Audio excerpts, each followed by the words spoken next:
Miss you.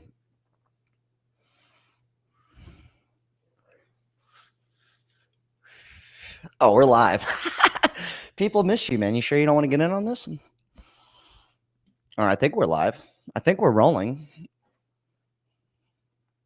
I messed up the whole show. All right, boys, buckle up. Taco's off to the side. You can't hear him. We were going to open up. Oh, there he is. Oh, he's over here. No, we were going to open up. Taco was sitting here reading some of your comments, and I was like, dude, just open the show, do my classic thing. And he was like, oh, no. I was like, it would be funny, though. All right, we're gonna have some fun tonight. Got our call-in show. Okay, let's keep it loose. You guys know the deal. We're gonna have some fun tonight. And if you're new watching, welcome. Get on in here, brother or sister.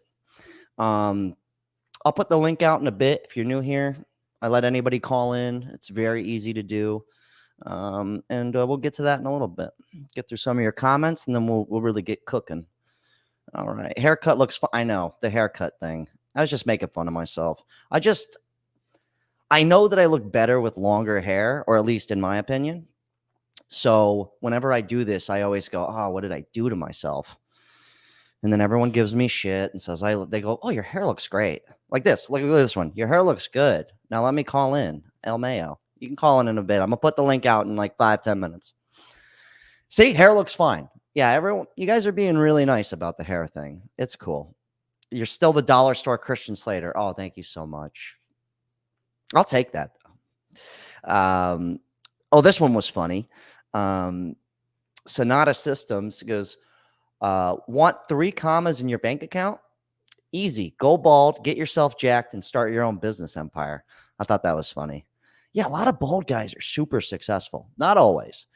There's that one episode of Seinfeld where like George Costanza, the bald guy, he was talking to Jerry or something, and Jerry's like, you know, George, you can't be short, bald, and broke. He goes, that doesn't work.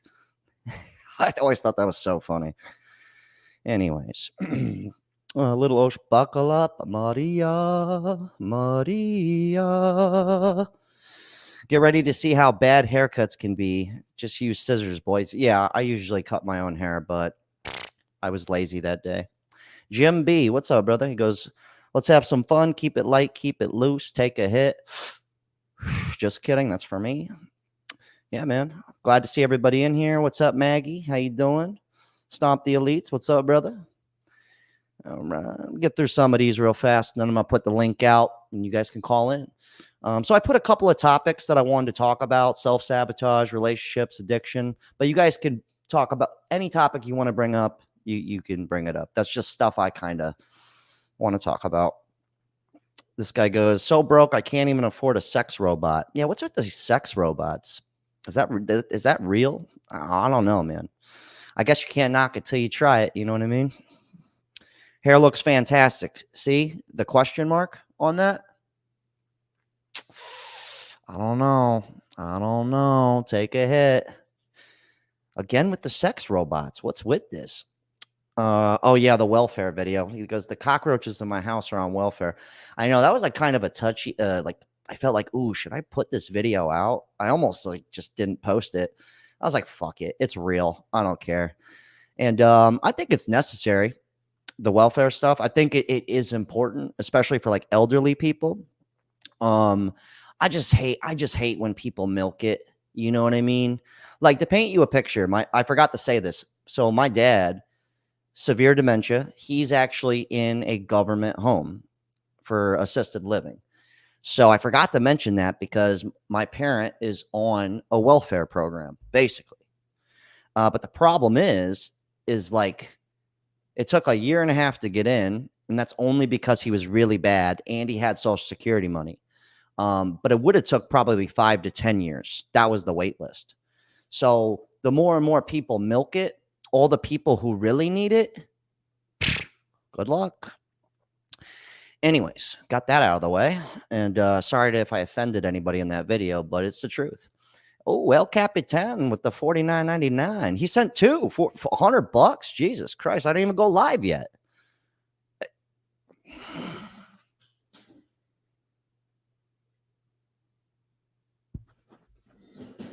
There. Thank you. All right, let's get through this. Bum bum bum. Ba-da-da-da. Yeah, again with the hair. I know. I know.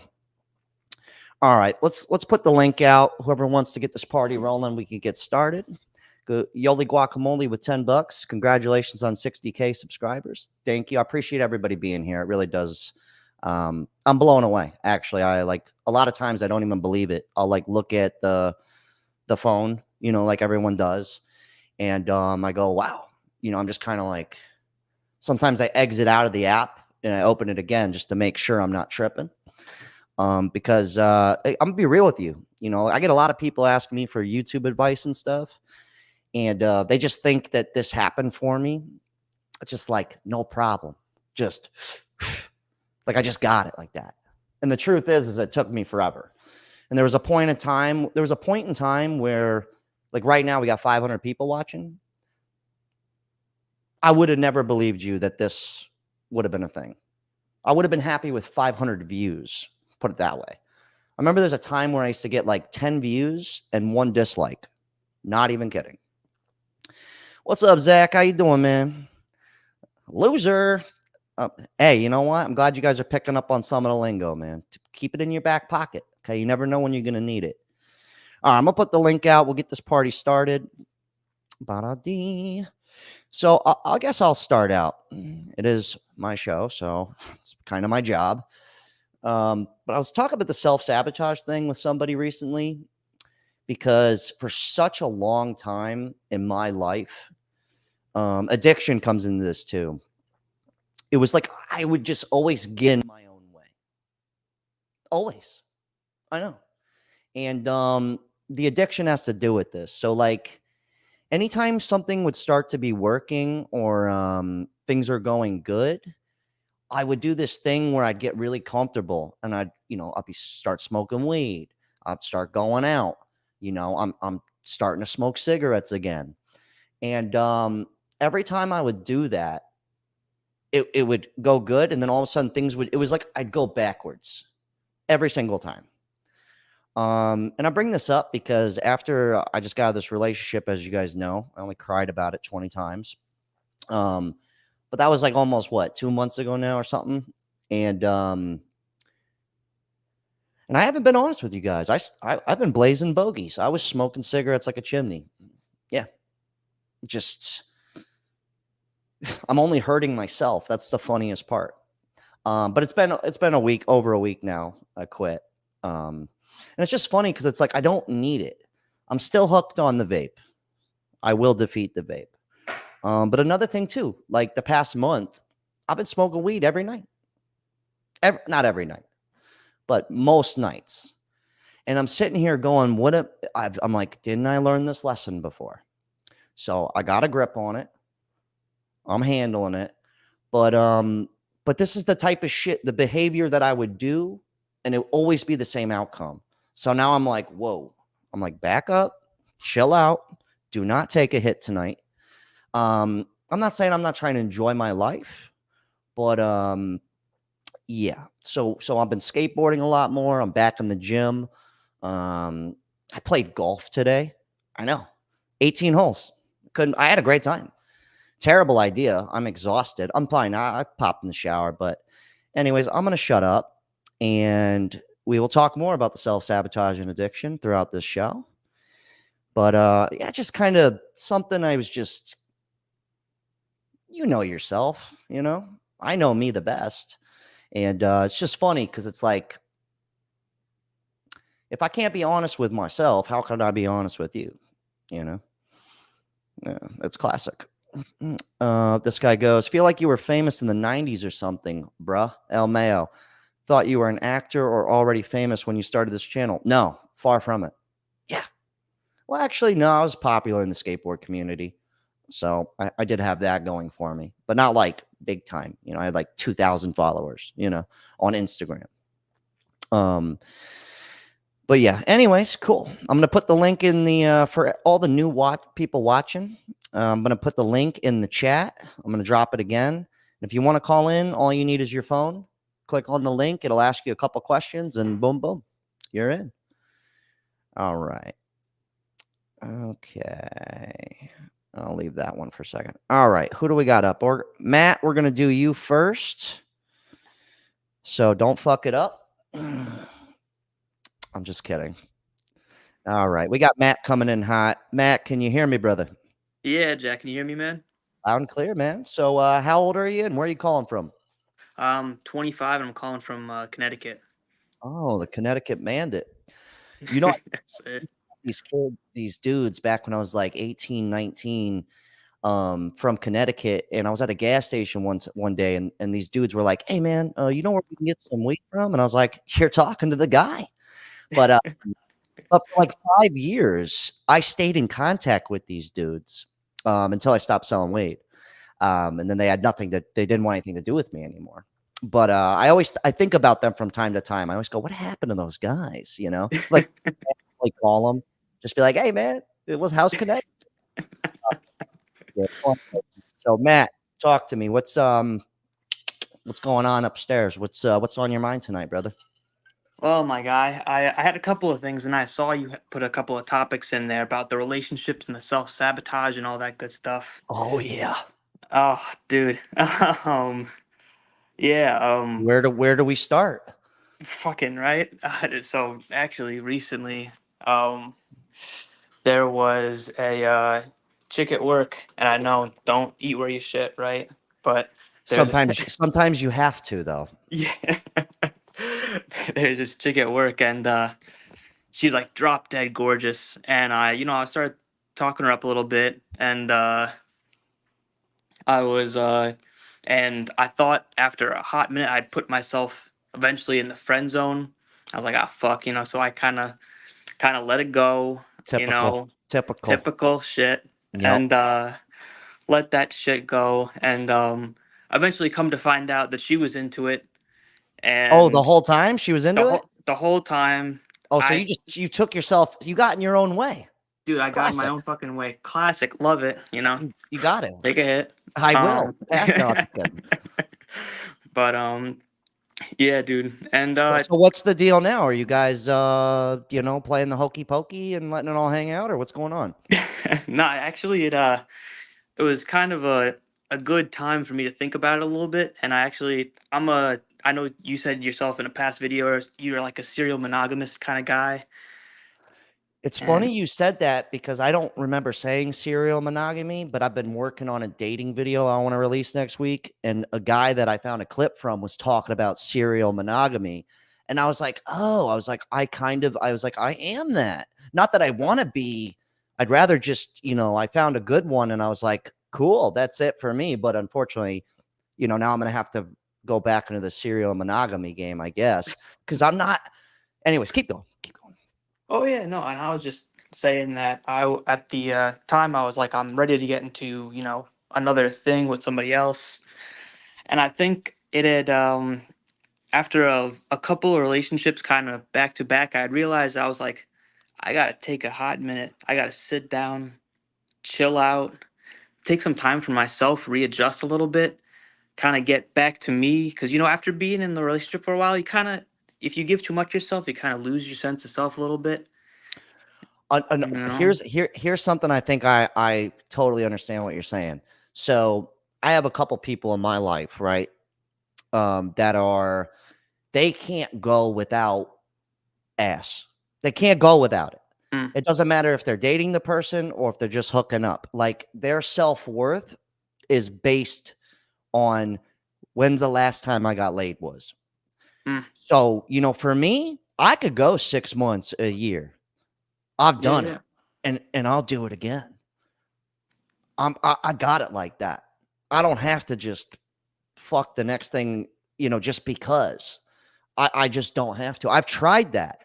It's honestly not that much fun. Like, yeah, like 7 of them. Yeah, it was great. And then by the 8th one, I was like, you know what? You're cool. You're good enough. You're my girl for now. Yeah, like I was like, I couldn't keep, but I noticed that though I do see that with people, and I get exactly what you mean. That's like me getting out of this 2-year relationship and then Mm. within a month trying to jump into another one. It's like, that's not gonna fuck it. I mean, maybe it will. I don't want to say it won't work. It could work. I don't want to say that. Anything's possible. But what's the chances of that actually working out? Like for real though. Like I 100% haven't even agree. gotten over this broad. Yeah, exactly, dude. I'm gonna be having sex with you, and then next thing you know, I'm crying. She's like, "Why are you crying?" I was like, "It's so good," like. Hey, that's a smart thing. You say you're 25. Yeah, man.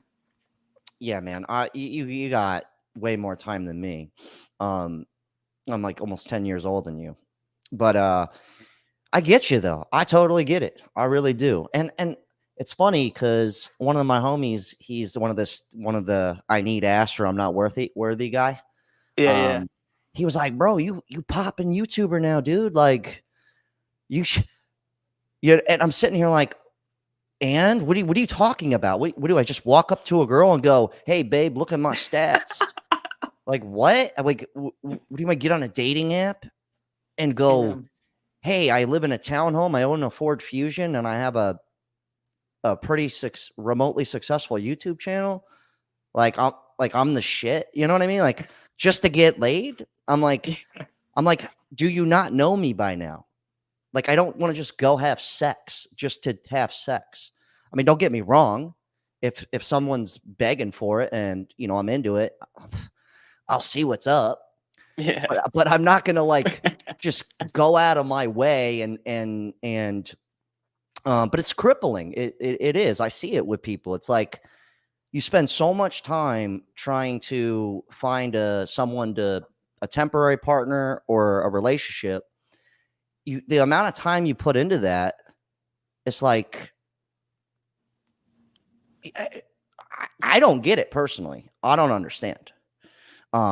Yeah. So, anyways, so what else? What else is going on here besides the relationship thing? Like, so what's your game plan here?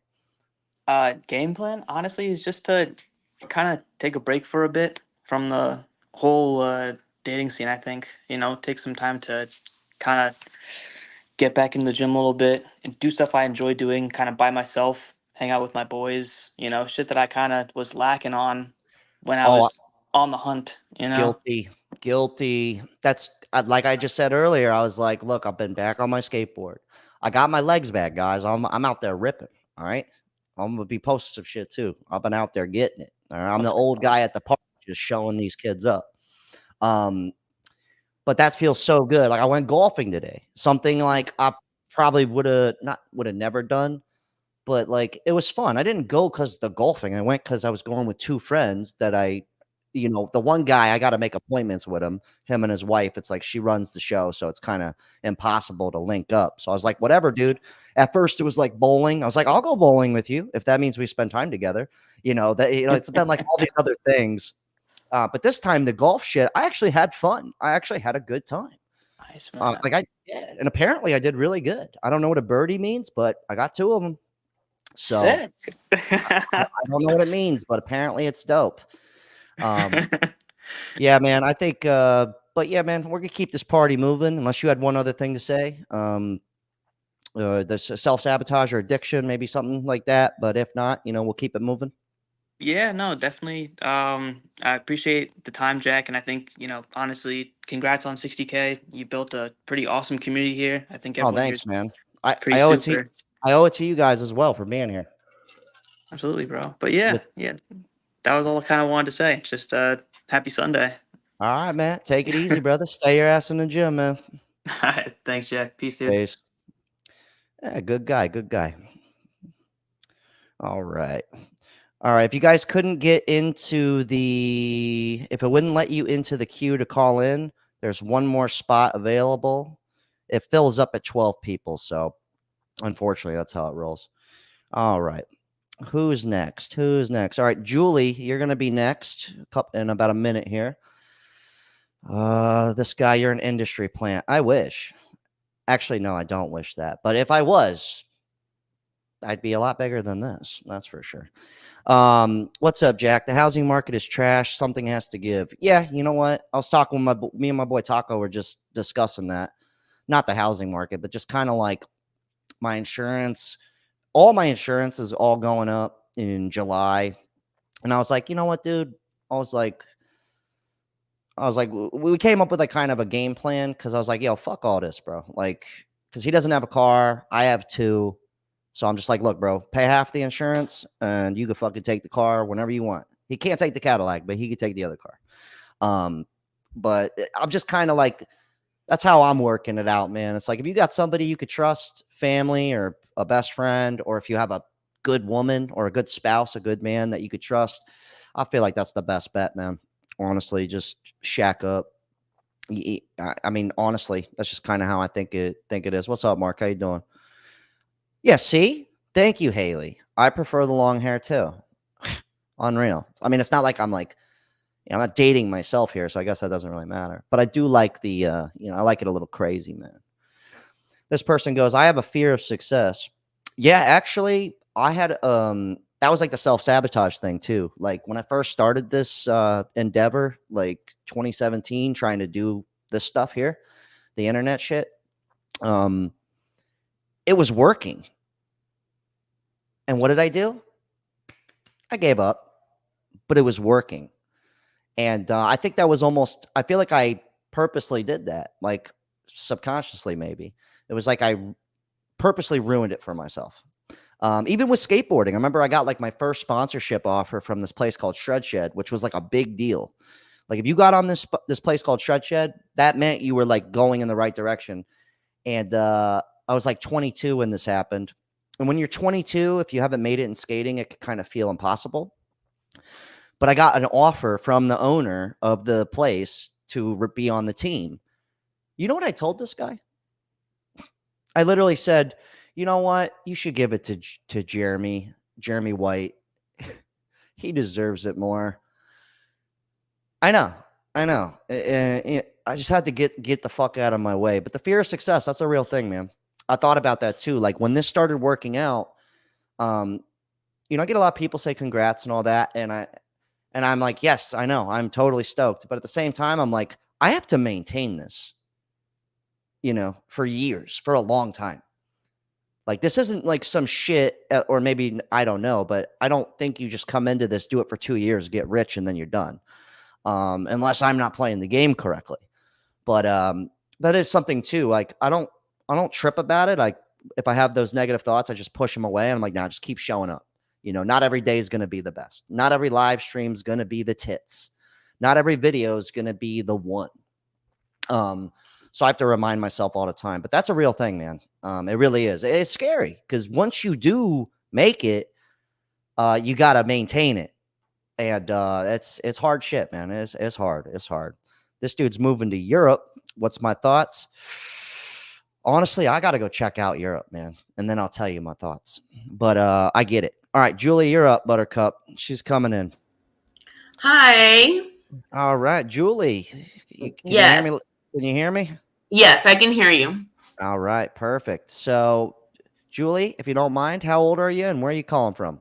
I'm 55 and I'm calling from Oklahoma City. All right, OKC. I've been on here before. One more time, I was the person with the $663 mortgage and I worked for AI. That's right. That's right. All right.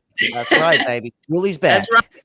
All right. I was going to talk about the cascading benefits from welfare, but since you're talking about self-sabotage and addiction, I can talk about that too. No, you could lean in with both. You could do both, whichever one you want to go with. You guys or if you call in, feel free to bring up whatever topic you want.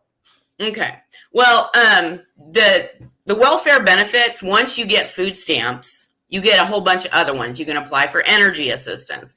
And one that a lot of people don't know about is that Amazon, if you have an EBT card, you can get your Amazon membership, Amazon Prime, for $6.99 a month. What is it usually like? What is it like? $12 or something? 15. Okay. Yeah, I don't have any streaming services or anything. So. And you're supposedly, they'll say what is SNAP or EBT eligible to order. And it could be like a craft kit as long as it has one food item in it. Well, that kind of makes sense because Amazon does work with with the powers that may be, the government or whatever. Exactly. Yeah, that's like not a secret or nothing. So that does make sense. Yes. But that makes a lot of sense. As far as addiction goes, I was an alcoholic for many years. and I would go from 0 to 60 every single day after work, like mixing the pint of vodka with malt liquor. Oh shit, you were full blast. You were all the way. Heck yes, that's what I said, 0 to 60 in like 20 minutes. You were taking more than in a big old mason jar. In a big old mason jar, both of them in there. Yeah. So see, it was bad. Me, well, no. I grew up with it. Both of my parents had the alcohol thing. A couple of my best friends had the alcohol thing. But here's the thing: is I have that shithead, fuck everything. Yep. The resistance. I have that kind of. That's a part of me. But I also have the other side, which I'm now way more into the other side than that. But my problem was never the alcohol. We could argue with the weed. I will say it does you get addicted to the feeling of weed. I wouldn't say you get actually hooked on it. Right. There is an addiction aspect, but for me, like this guy said, cigs are brutal. That was my alcohol. So I just cracked recently for like the past maybe month and a half, 2 months. I'm talking chugging them. And so when I went to Michigan, my flight there, I was like, oh, this is perfect time for me to just quit. I was like, this whole day is going to be fucked. I'm going to be in airports all day. By the time I get there, my cousin doesn't smoke. His girl doesn't smoke. None of my family smokes. So I was like, all right, perfect. And then after that, it's fine. It's like, why did I even do it again? But it was just scary how fast you could fall right back into it. Oh, like that. Like I never quit. That's my one bad thing I do is I still smoke. But giving up the alcohol, I had beginning signs of liver failure, which I recognized. And I was like, oh, I got to do it. But still, it took me a month after that. Dude, and then I just worked shifts for like 12 days where it was 9 a.m. to 9 p.m. The liquor stores closed. And that's what I said, that's my opportunity. Yeah, I didn't have time to go anywhere and do anything besides sleep and work. Yeah, some people just need that little head start. But also you gotta want to stop. Everyone knows you gotta want to stop. Like I was at that point. Yeah, for me with the cigs, like I literally do not want them anymore. I've aged enough. My teeth are fucked enough. All of that, I've done enough. I did enough damage. You know what I mean? So I was wasn't beating myself up over it. Honestly, I was thoroughly enjoying it. Something about it's just like any addiction. It's good. It's like it's so good. It's so bad. How could something so bad be so good? Type of thing. Right. And well, now like nicotine actually enhances your brain productivity. Oh yeah. For sure. It's unlike alcohol, which is a depressant. And so, Tucker Carlson uses it. I know of a physicist, but I can't remember his name. They use it for the deeply mental work that they have. They put a patch on or chew the gum. And, but so we need to have a safer delivery method for nicotine because it could be useful. Unlike alcohol, which, I'm thinking about I'm thinking about shooting it up. Shooting it up. Hey, I don't know. Maybe have a nicotine enema, Well, the reason I bring that up though is it's just kind of like it's just one of those things where I know everyone's got their kind of. Some people are just totally zen. They got it locked down. I know these people. They do exist. But like everyone's got something. Even food. Okay. Oh yeah. Fat people. All right. I don't mean to sound like that. I'm just saying. My whole family's obese. So our family, everybody has something, right? And they're all obese, and cream cheese icing. I can eat like the whole tub of cupcakes because I just want the icing, and it tastes so good, and I can't have it in the house. It makes you feel good, but I have the opposite of that. So for instance, I was really skinny most of my life. I'm still a slim cat, but I'm like a buck 60, 165, all like lean. But I used to be like more 140, 145. So that's a big difference. That's a huge difference, especially muscle mass. Actually, you're at an age where you need to start watching what you eat. I'm not trying to tell you No. in a mean way, but you are starting to enter middle age. Middle age is actually like 35 to 55. Of course, but what I mean is the only I gained that weight from working out though. It wasn't from Oh, just good, eating. good. Yeah. All that's all just muscle that I never had. So Thumbs up. So the eating, but what I mean is I had the opposite in like if I got super depressed or things were going bad. Like to paint you a picture, when my mother passed away, when I get really down and sad, I don't eat. I'm the opposite. I don't eat. I hate you. But I went down. Well, here's the problem. It's the reverse side. Check this out. Okay. Anybody who's ever been rail thin knows what I'm talking about. So it got, my average weight at the time was 140, 145, and people would already make remarks how skinny I was. Okay. So after my mom died, I went down to 130. Oh yeah. I was like a really skeleton. I was a skeleton, like legit. So, but now I'm aware of that now. So I'm always making sure, like I'm back in the gym. I make sure I eat at least 2 meals a day, not just one or nothing. Because I somehow have the power to just eat nothing. So I make sure I have to like force myself that I always have 2 meals a day. And now I'm just used to it, but that was something that I did notice. But so anyways, you were talking about EBT before we got into self-sabotage. So okay. Well, I just wanted, because I was on EBT and food stamps for quite some time. And I don't believe your opinion. Well, it's a crutch. And the more you rely on, I think for some people, yes, it's good because, you know, if you've got kids, you're hungry, you're really like have no money, your husband just died and you don't have any way to support, of course. That makes sense. All the sense in the world. Yes. It can become a game because like working sucks. And I agree. And having to go to a job sucks. And, you know, but it builds your discipline more to play that game, to play the game of making your money last and building that mental discipline, paying your bills on time. That is a much more satisfying game in the long run than, ooh, what can I get for free and not have to work so much. Yeah, what really it builds character to pay for everything yourself and suffers, you know, because life is suffering. I think another girl said that one time on your show. Life is suffering. It's just how you take that suffering and what can you do, you know, to fix it. Well, the reason why I even made that video was I had where I live. I'll tell you guys all the time. I'm in a very hood adjacent neighborhood. Okay. So there's a lot of EBT. There's a lot of that. Yes. It's all, and I don't care. I don't actually give a fuck.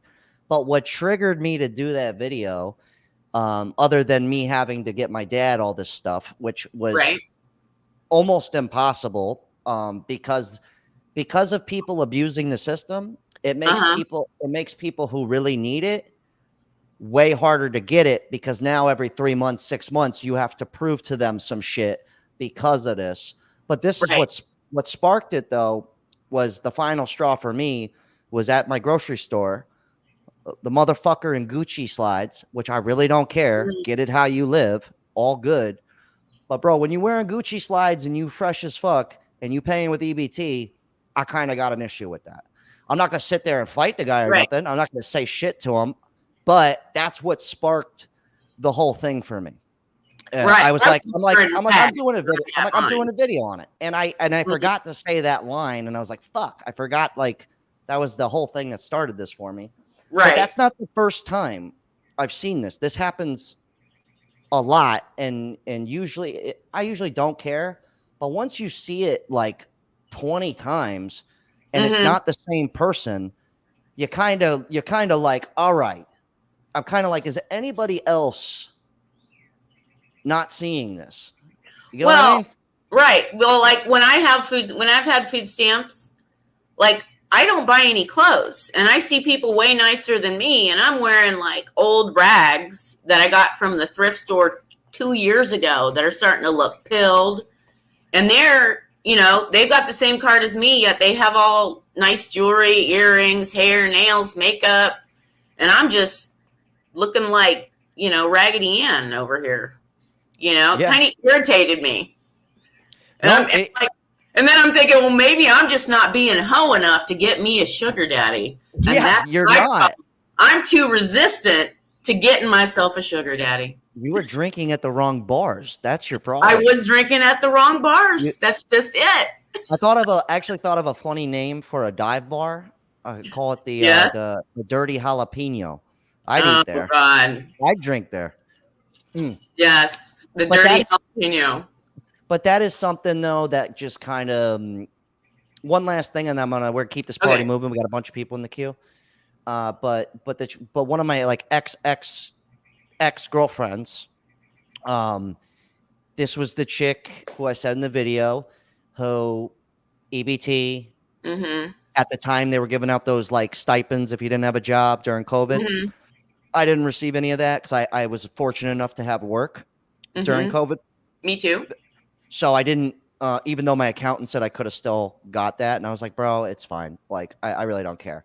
But I was dating her and, you know, I'm sitting here and she's on EBT doing the stipends. And, you know, everyone's basically back to work at this point. Like COVID's over, you know, and in Florida, we were like the Wild West. We were over that shit real fast. So you could get a job anywhere at that point. No masks, nothing. But they were still handing out that money. And she's living in a high rise in Miami. And of course, I'm enjoying that too. But I remember being out one night and I just couldn't believe it because she had brought her friend with her, her cousin, to dinner. Here I am, Big Daddy Jack. And we're at a nice place. We're in South Beach. Like, we're at a nice spot.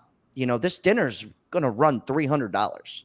Right. So we do the dinner and the check comes and I'm like, all right, I got me and I got my chick. And then this other girl that was with us, you know, she had two $20 drinks, a fucking soup and an entree. Her bill alone, she's a third of this. She's $100.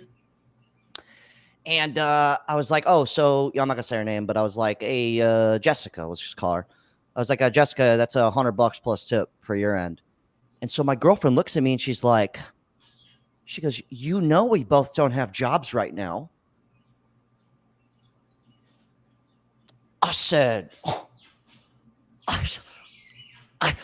and guess what I did? I bitched and moaned about it, and I paid the bill. Yeah. Women are out of control. And do you think I had sex with that girl? Do you think she joined in later that night? No, she should have. I would have had to pay. She's not handy. I mean, come on. She should have at least given you a handy. But I remember thank you. I know, at the minimum. Like, whatever happened to like common decency, you know? Right. Like, I mean, come on. We're equal now. We got to pay the bills. So anyways, but that was like one of those moments where it just hit me. And, you know, basically the relationship ended like a couple weeks after that. But I was like, I'm going to have sex a few more times with you and it is over. I know it's disgusting, right? I know, like, I'm not perfect either, but I remember just feeling like, wow, dude. I remember just being like, but hey, that's just how some people's. I was like, you know what, this ain't gonna work out between me and you, baby. You know what I mean? But anyways, Julie, I appreciate you calling in. Yep. Congrats on kicking the alcohol. It's a big deal. I know that shit isn't easy. I've seen people 5 years. Goddamn. Anyways, Julie, congrats, and look forward to talking to you next time. All right, bye-bye. All right, later. Cool chick. All right, boom. See this guy, your little boy haircut. God damn it. Love a good roast. What does this guy go? Stay strong, brother. You are a massive inspiration. Your health is important. Focus on your health. Yeah, of course. I don't want to make it seem like I'm falling off the wagon, all this shit, and I'm going crazy. I'm not.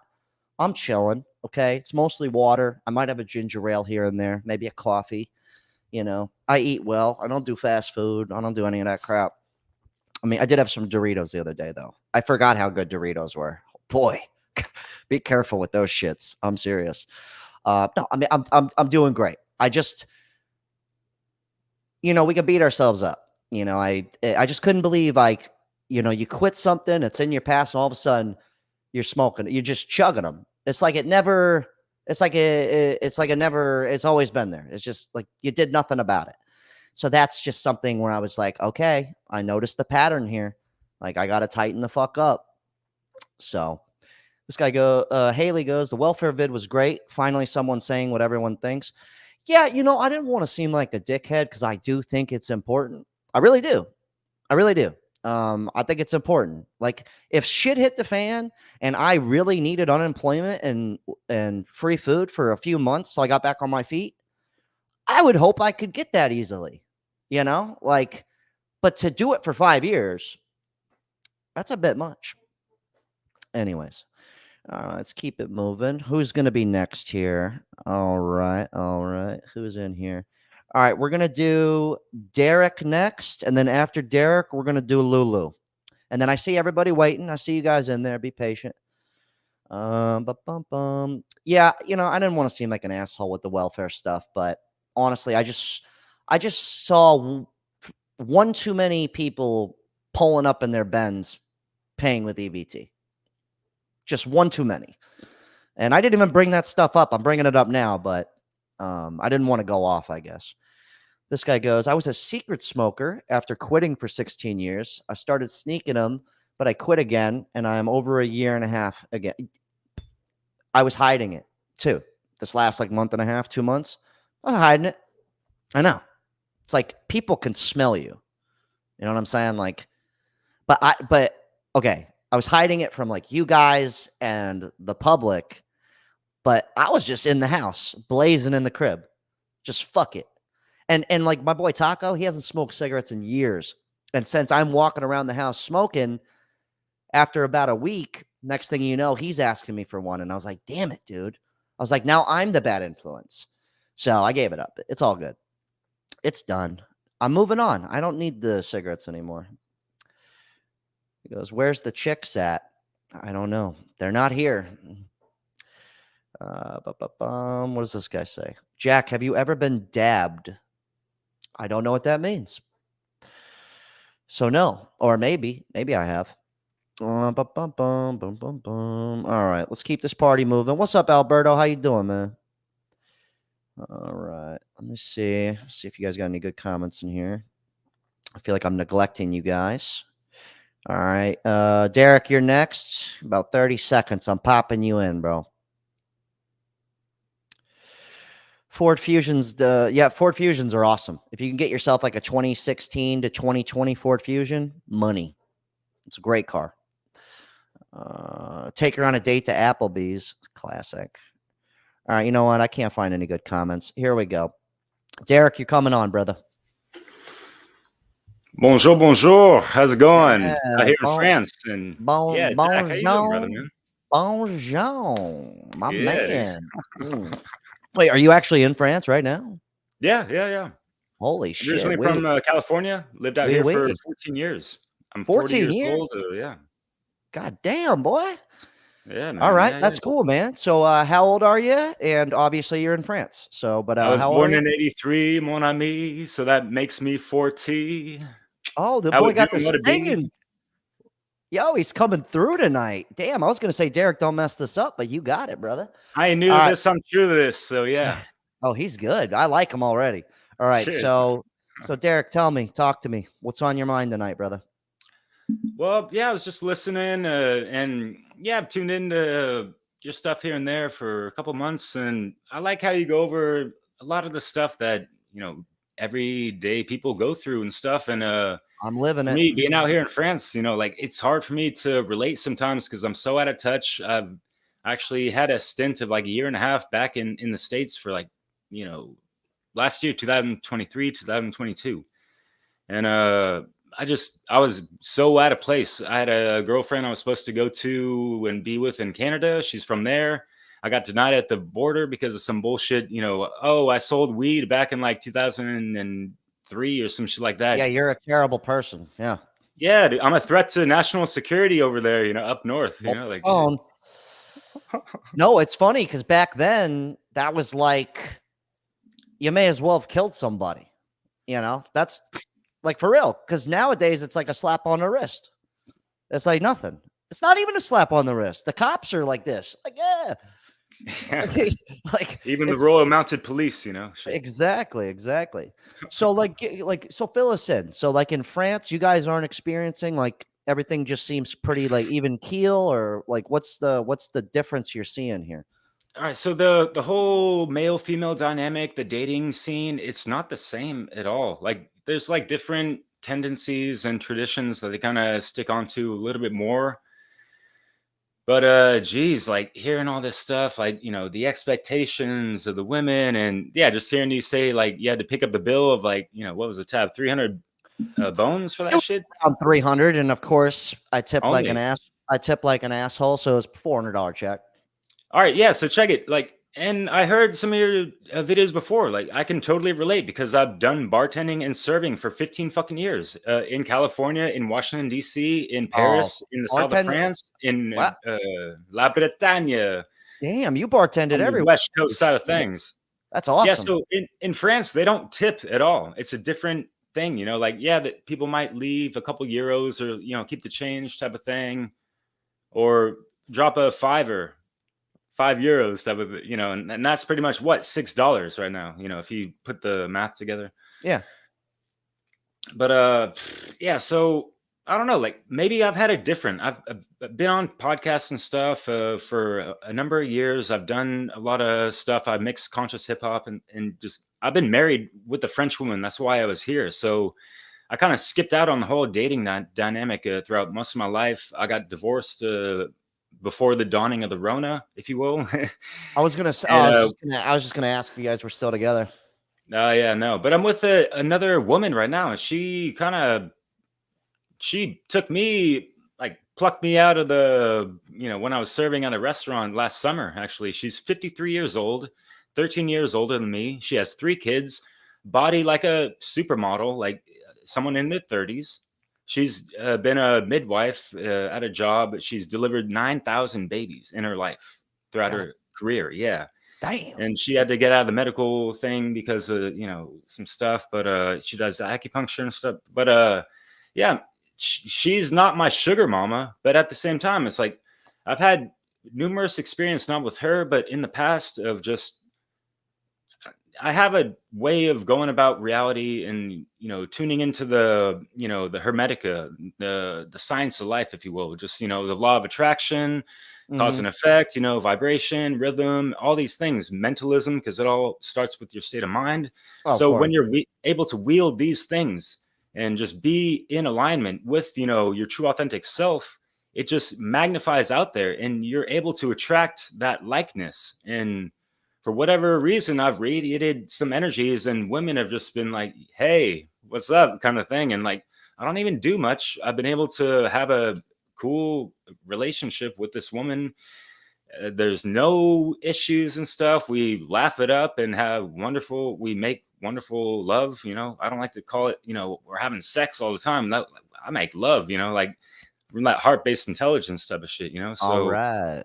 yeah, ladies dig that shit. And I know guys are trying to, get more in tune with that. I see a good amount of lip servicing to that sometimes. But yeah, guys, girls, whoever, like fuck this war of the sexist stuff, just, get back in center with your heart-based intelligence type of shit. Yeah, basically the way I look at it now is it's kind of like, yeah, I was super bummed that the chick left me because I did not see it coming. But at the same Fuck, man. time, like when you were saying like being yourself and all that, it's funny because it's like if I can't fully just be myself and be or kooky and do my thing, I don't just walk around town doing this. A lot of times I'm like, I'm just the silent guy chilling, and then I chime in when necessary. I got something dope to say, I'll say it. That's how I roll. I don't just lead the conversation just to talk, so but it's one of those things where like you're talking about like being in tune with the vibrations and that. And it's funny, randomly the other like few days ago, I was out at this little this little small mini festival thing where it's just like a live band and some vendors. And so my best friend goes, yo, Jack, you should go do that tarot card shit. And I was like, I looked over, I go, you know what? I've never done one of those. Let me go check it out. So I go over there. Yo, I'm not kidding you. I almost thought like this chick might have watched my YouTube channel or something. Possible. Bro, this lady, I didn't say anything about myself whatsoever. Everything she said on the money. Like odd. Super, super odd. And I was just sitting there like, I was kind of tripped out a little bit, honestly. I was like, she wasn't wrong about not one thing. And she said like 10 different things about me, but like kind of not vague either, like specific. Yeah. So anyways, I ended up was like, oh, I got to hear more, dude. I ended up shelling out some more money. I was like, go ahead, do a deep dive. You know what I mean? Fuck yeah. And, but that was something though, that even if it's all hocus pocus, whatever, I really don't care. I wanted It's to a living see science. There's a lot of frauds out there, or halfway hobbits, if you will. But Yeah. it sounds like you got a legit one. Yeah. I just wanted to see Mm-hmm. what a total stranger thinks of me without even knowing me. And she even said, like, she was like, don't get offended. I'm going to tell you exactly what I'm thinking and how I'm reading you. And she's like, if you're cool with that, we'll go. I was like, shoot, tell me it all. Go ahead. You're not going to hurt my feelings. You know, I know what I've done in my life. Right. So ain't no shame up in my game. So yeah, she fucking nailed it though. But as a result of that, the really good thing I got out of that was that's why I'm bringing up the self-sabotage. She goes, look, if you want to book another session, you can, and you can come to my office. But she was like, you need to get out of your own way. And she goes, and she brought up being broken up with without me even saying a damn word. And I was in a great mood. I was chilling. I'm at a live event, got my best friends with me. I was in a really good mood. So I wasn't like sad, none of that. And she called it, like with the relationship, she called a bunch of shit. And then she was like, and she goes, you need to get out of your way. And then she said, and for the relationship, she said, there's no sense in walking on eggshells with your partner. And to be honest with you, I kind of thought I was the last like 3 months we were together, because this chick's parents didn't like my YouTube channel. So I was kind of like being conscious about what I said. Not really. I would still go totally bananas, but certain things, certain things, like if I would have put that welfare video out when I was with her, guarantee you there would have been some fucking big issue. You know what I'm saying? Oh, shit, but I'm just, I just thought it was kind of awesome. Cause I was like, oh, that was actually really refreshing for a total stranger, whether they're full of shit or not, to tell me what they see in me. I actually recommend it to you guys. It was kind of interesting. Even if she was totally wrong, you know, it would have just been a cool experience, and I could have been like, "Ah, she's full of crap." But yeah, I work with the tarot. It's a living science. We have to take these things back to, you know, the ancient times when it was first created, why it was, beyond the divination crap, and yeah, it's like 78 cards. They're archetypal, you know, attributes to human consciousness that, you know, we can all, you know, step into during our journey of life, type of thing. And so it's just cool to kind of see these things, and when they pop up, especially like I have friends that do this. It's been 100% fucking accurate with some of these people. Like, no joke. it was actually like, learned on adept, you know, and dude, like they read energies. You have to consider numerology and a lot of other things, and, you know, some of the esoteric, proper information, if you will. Yeah, dude, it was actually, it was kind of scary. It was cool. It was cool. I was more than happy. It's too much about me. Let's just say I paid for the basic one up front, and then once she nailed like 7 things in a row, there was like a little list of like you know, intermediate, you know, medium, and advanced, and I literally was just like, give me the advanced, give it to me now. Like, dude, just for like 45 minutes, just giving it to me. I'm just sitting there going, oh. And I'm trying to keep a poker face because I don't want her to know like how right she is. But like, it got to the point where I was just like, I was like, I just got to tell you, this is scary shit. Like, you know, anyway, she's Mm. probably watching the channel right now, studying me. That's cool. But did you ask questions like, what do you think about this? Like, oh, Yeah, okay, you see that? Like, how can I I work on started, that type of thing? yeah. I started asking questions, and like after the end, I was like, "You were right about this," and I told her, "I right about that," and then she just left off on some cool shit, just like, you know, just kind of like karma's real, just stuff like that, just kind of basic things. But who knows? Maybe I'll book another. I got her card. Maybe I'll book something in depth. I don't know. If I do, I'll let you guys know about it. But anyways, man, Derek, I appreciate you calling in, man. I'm gonna keep this Yeah, party Jack, moving. likewise. Thank you so much for having me on, brother. Take it easy Absolutely, and man. bon courage with everything, man. Yeah. Yeah, Hey, if I'm ever in France, dog, meet me under the Eiffel Tower, brother. cool. Cool guy, man. I like that dude. All right. Let's keep this moving. Yeah, but anyways, man, that spirit guide shit or tarot reading, whatever it was, the psychic, I was trippy, man. Even if she was full of shit, she was on point. This guy, Basil goes, or Basil, I can't read. He goes, I got a bachelor's from PBSC. Oh, that's Palm Beach State College. I actually went there for 3 months, by the way. Oh, act like I don't got no schooling. He goes, and I can't find a job because I have zero experience. Florida sucks. I don't know what you went to school for, but yeah, not cool. Not cool. And that's why I stopped going to college. I was like, I'm not going to do anything with this. I'm just not wired that way. Some people are like, I'm going to be an engineer or I'm going to build shit. I'm, just a wizard with numbers. Not me. It's like, I don't think any of this is going to be good for me. This guy goes, self-destruction Sunday. You know it, baby.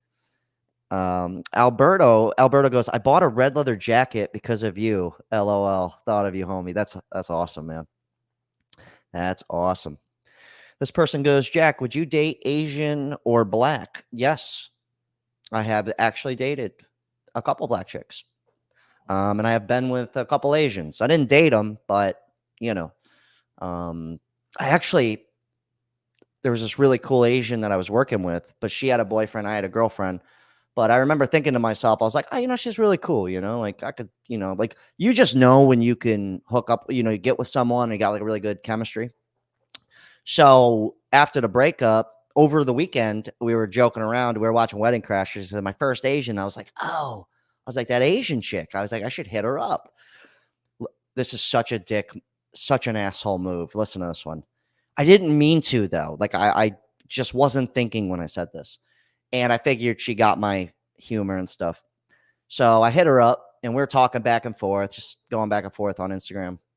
And so I asked her about a boyfriend. She's like, oh, we actually broke up. And then she's like, how's your girlfriend? I was like, oh, we actually broke up. And then I said, well, I'm trying to check out this restaurant. If you're down to accompany me, and let's do it. And so she hits me back and she's like, oh, I should have mentioned this. I'm dating this guy from work who I know. He's actually a cool dude. He's a cool guy. And she's like, oh, I'm actually dating this guy now and all this stuff. And at first I didn't say this, but I should have said this instead. I should have said, oh, just bring him with. But I didn't say that. Of course, what I said was, wait for it. I go, oh, cool. I go, that's awesome. I go, I like that guy. I go, well, if it doesn't work out, I'll be around. And after I sent that, I was like, oh, it's just basically saying it's not going to work out for you. And not to be a dick, but it's probably not going to work out for them. Just saying. Probably not. Judging because I, know the guy not well, but I know him well enough to know that that's probably not going to work out. But yes, I would date a Asian, and I felt like a dick for saying that, but the deed's done. So me and my boy Taco, you know the deal. All right, Lulu, you're coming on next. Oh, let me scroll down here. I saw some people. Thank you for the $2 from JB Hats. Troubling to watch yesterday's vids about food cards. Troubling? That's unfortunate. Well, at least if you're not on food stamps, then you're doing all right.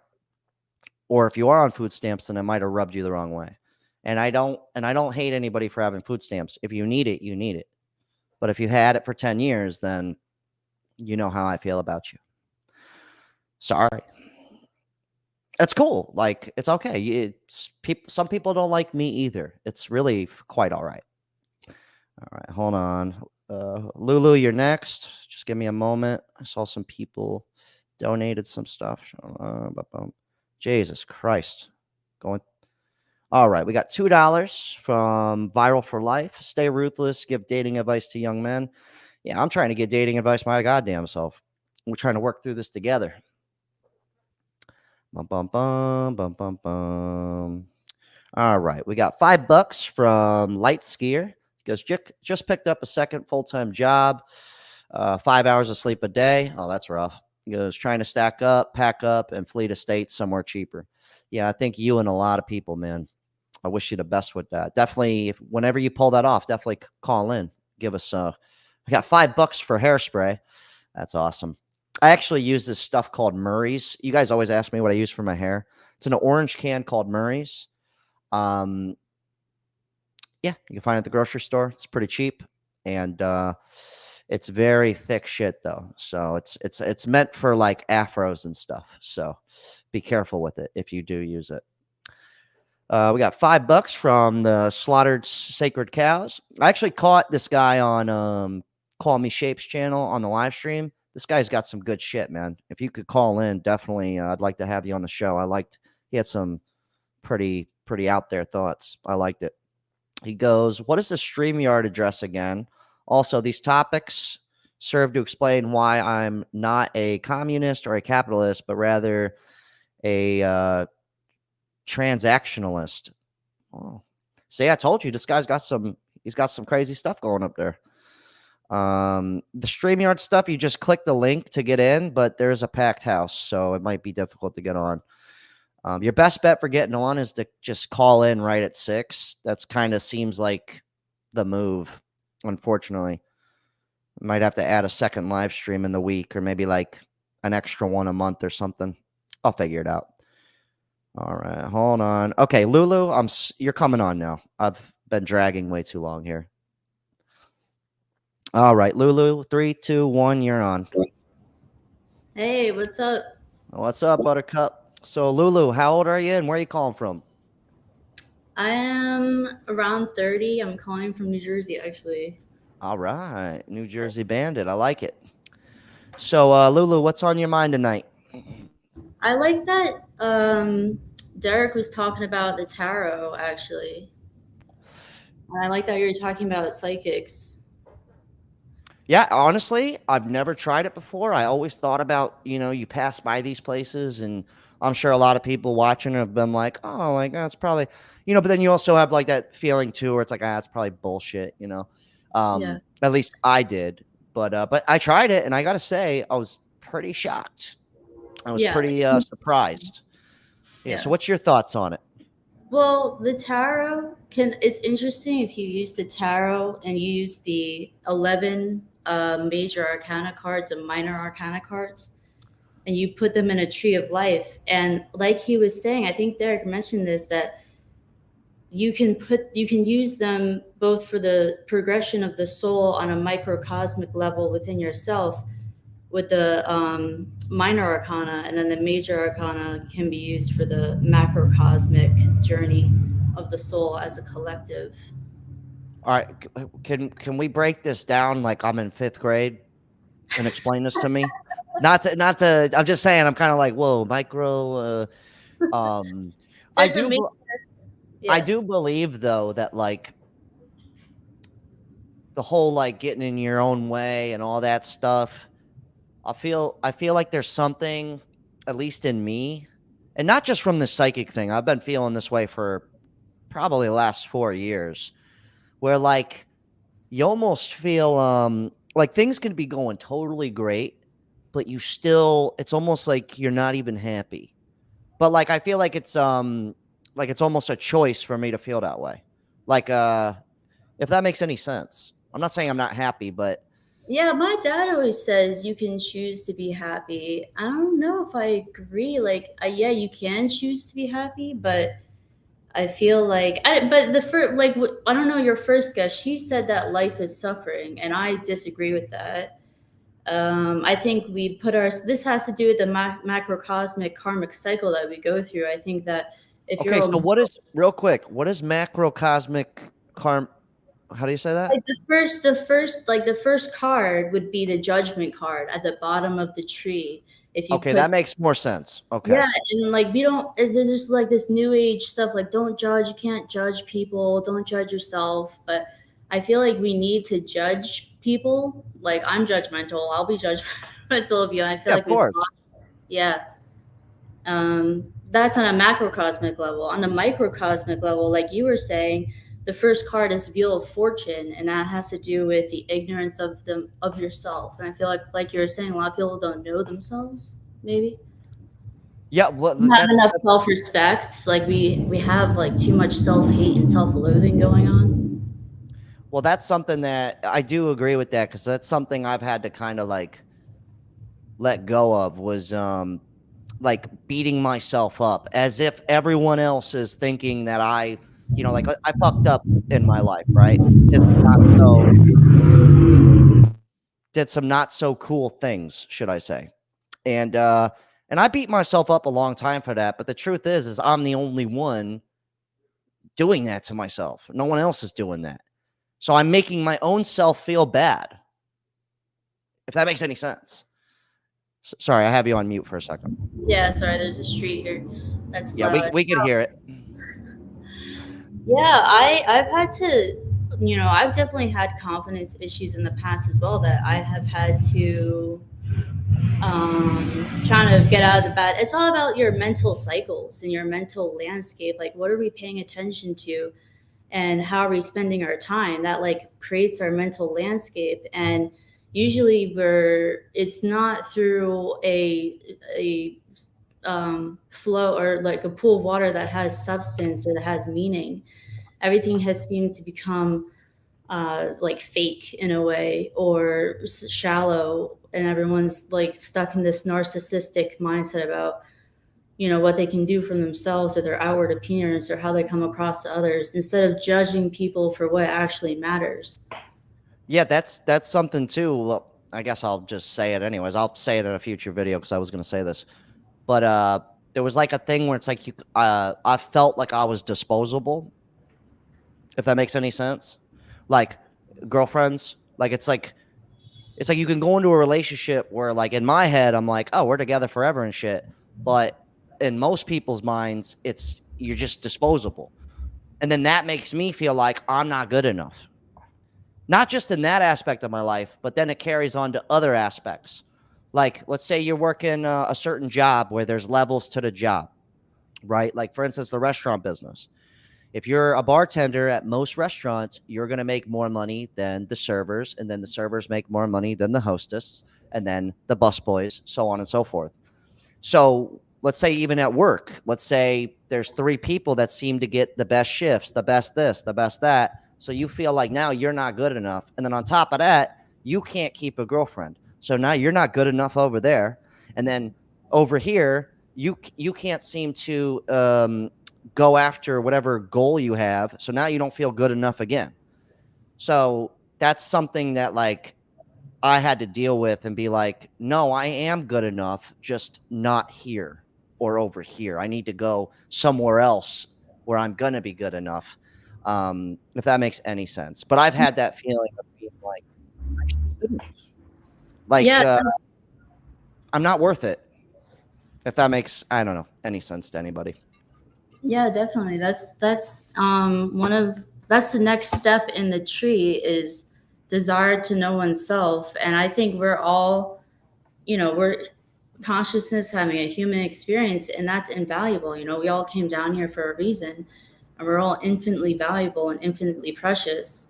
And I think people get lost in the rat race of everything. And, like you said, are you good enough? Because you were naming the tiers of a hierarchy of a job position and how much money you make, is what a lot of people judge themselves on, about what if they're good enough or not. And so you have to want to know who you actually are and what the truth is. And that's the Hermit card. And then it goes into strength and having the courage and the chariot having the willpower to do that, because you have to face your shadow self. I know you talked about that throughout the show, even having to face what's wrong with you and accept that you were wrong about certain things. Even that psychic coming to you and talking to you, that was her like pushing shadow work on you, I guess, because it's hard to admit when you're wrong for a lot of people.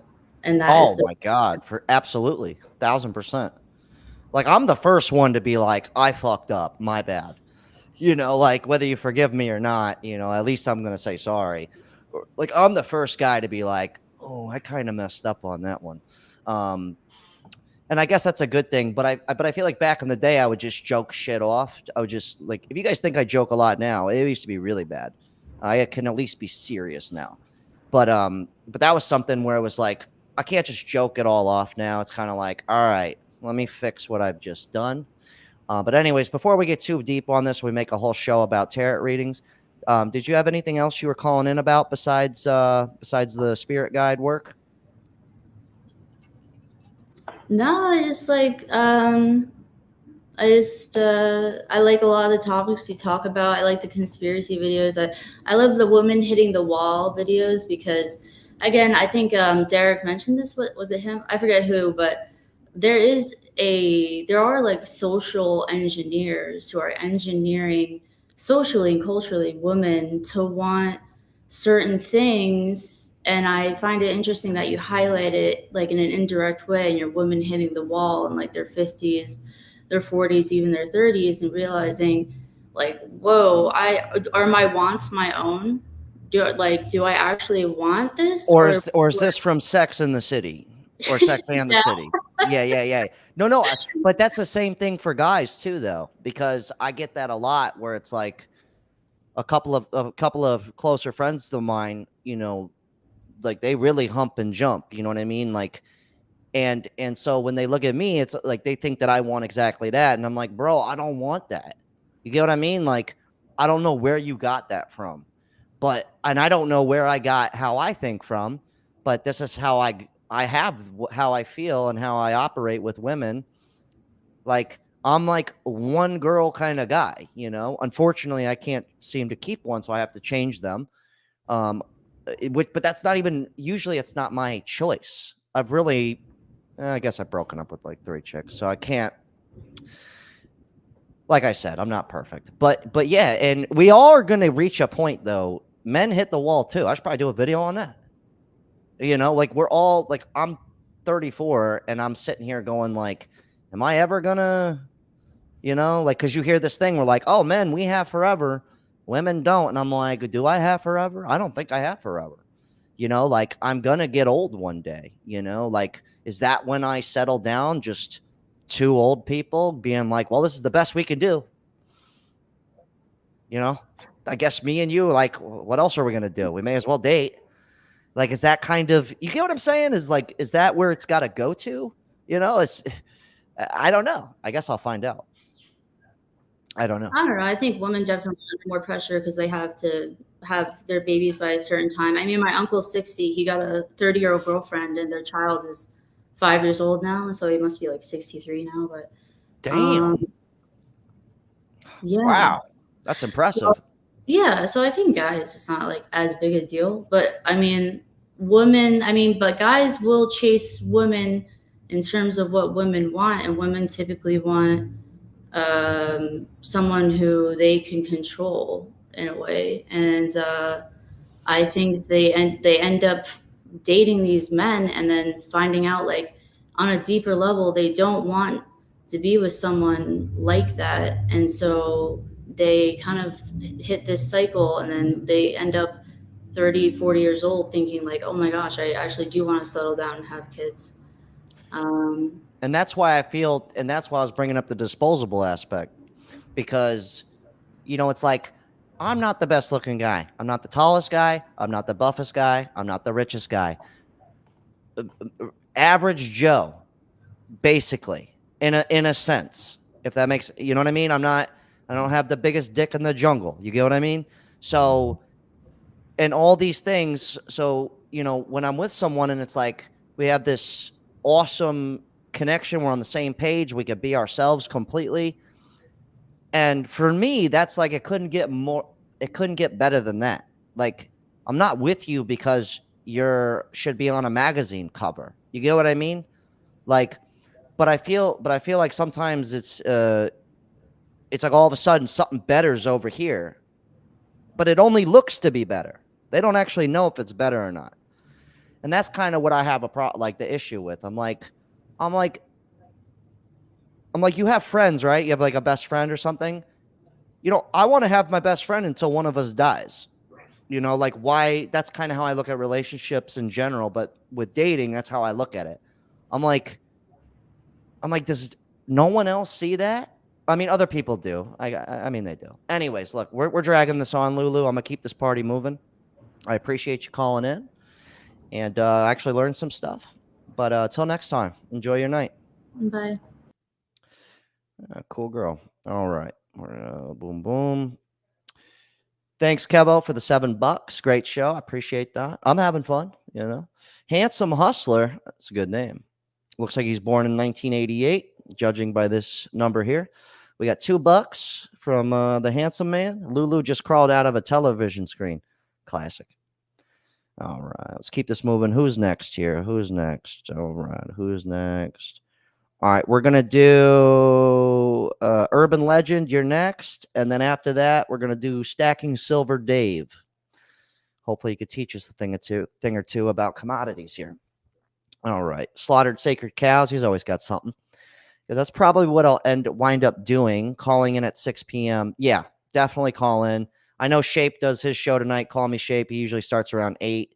If this guy gets on there, I would definitely check him out. He's definitely last show I caught him on, man. I liked it. It was some out there stuff, man, in a good way. These things trick you to actually thinking they advance your soul in life. Yeah, like I said, it could be full of shit. I don't know. But it wasn't not worth it. I will say that. Bro, just keep your V package in your pants. Okay. All right. I don't know what that means, but okay. Mojo Dojo, my boy Josh. What's up, brother? He goes, hope you're having a mega day. Absolutely, man. Thanks for the $5, brother. I really appreciate that. Boom, boom, boom, boom, boom, boom. Yeah, I'm going to end up linking with this guy. This guy's got a cool YouTube channel if you like vintage stuff. He's like the vintage lord reseller. But I'm going to be up in Michigan in August for like a couple weeks. I'm definitely going to come link up with you. This last trip, it was way too quick for me to pull that off. We got $5 from Mountain Dew Ramen. That's a good name. It's a dangerous combo. Microcosm, small scale that adds up to a bigger pie. Macrocosm, large scale but applied at smaller levels. Okay, I'm still kind of confused, but I'll get there. I'll have to do a little more homework. Got one big 99 cents coming in hot from my boy Clayton. Clayton Carlson. That'd be a good name. Clayton Carlson. If you want to have a Clayton Carlson kind of night, it's going to require 2 women. Something like that. One of those like coolest guy in the world things.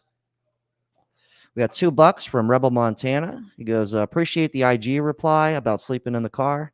Oh yeah. This guy, I'm going to plug you in a future video. This guy is great. And if I haven't gotten back to you on Instagram, guys, in your DMs, just know that I will eventually get there. We got $2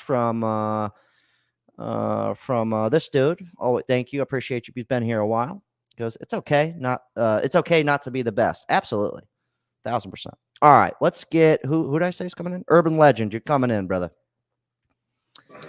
All Brother right. Jack, how you doing? My man. I'm doing My great, man. brother. My main Good. man. All Main right, man, so, that's right. yeah, It's been a few weeks. Yeah, I saw you call in on one of the last shows, but it went so long that Just I couldn't missed. squeeze in. Yeah. So, anyways, for the new people here, how old are you and where are you calling from? 45 and from Erie, Pennsylvania, My man. where it is pretty eerie. All right. So, Mr. Urban Legend here. I don't know if you want me to use your real name or not, but so what's on your mind tonight, brother? What's percolating up there? Oh, man. See, I've been holding something from a couple months ago, So I don't know if I go back to that, but it was just about a relationship situation that I went through that changed my life in ways that I still can't even put into words. Well, if you So want I to, was well, dating this chick. if you want What's to that? try and put it, if you want to attempt to put it into words for us, we'd like to hear it. I'll try. I'll try. So my daughter and my son's mother, who I was dating at the time, this would have been back around 2012. She left us, me and the kids at the time. So Olivia was 1, Jordan would have been 12. Um, so she left 3, 4 months goes by. I'm like, hey, can you help me out with a little bit of this, a little bit of that? No response, no nothing. And I said, fuck it. I said, if you're not going to help, I'll go down to child support just like you would do in a split second. But I gave her like 5 months. Went down to child support December 18th. I won. Then I served her on December 20th, my birthday, for sole custody.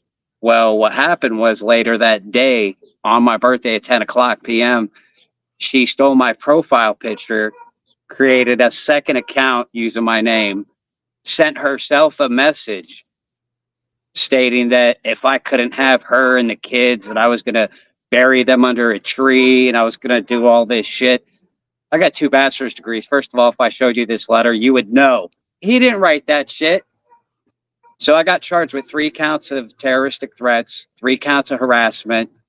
They came and got me December 23rd, had me through the weekend. So I missed Christmas with my kids, the whole 9. She got an emergency PFA or emergency temporary 1. She was dating some other guy. She was telling my daughter and my son, oh, this is going to be your dad now. You're not going to see your other dad no more. So after battling and battling, I finally got to see the kids sometime in February. And then by March, had them back with me full time.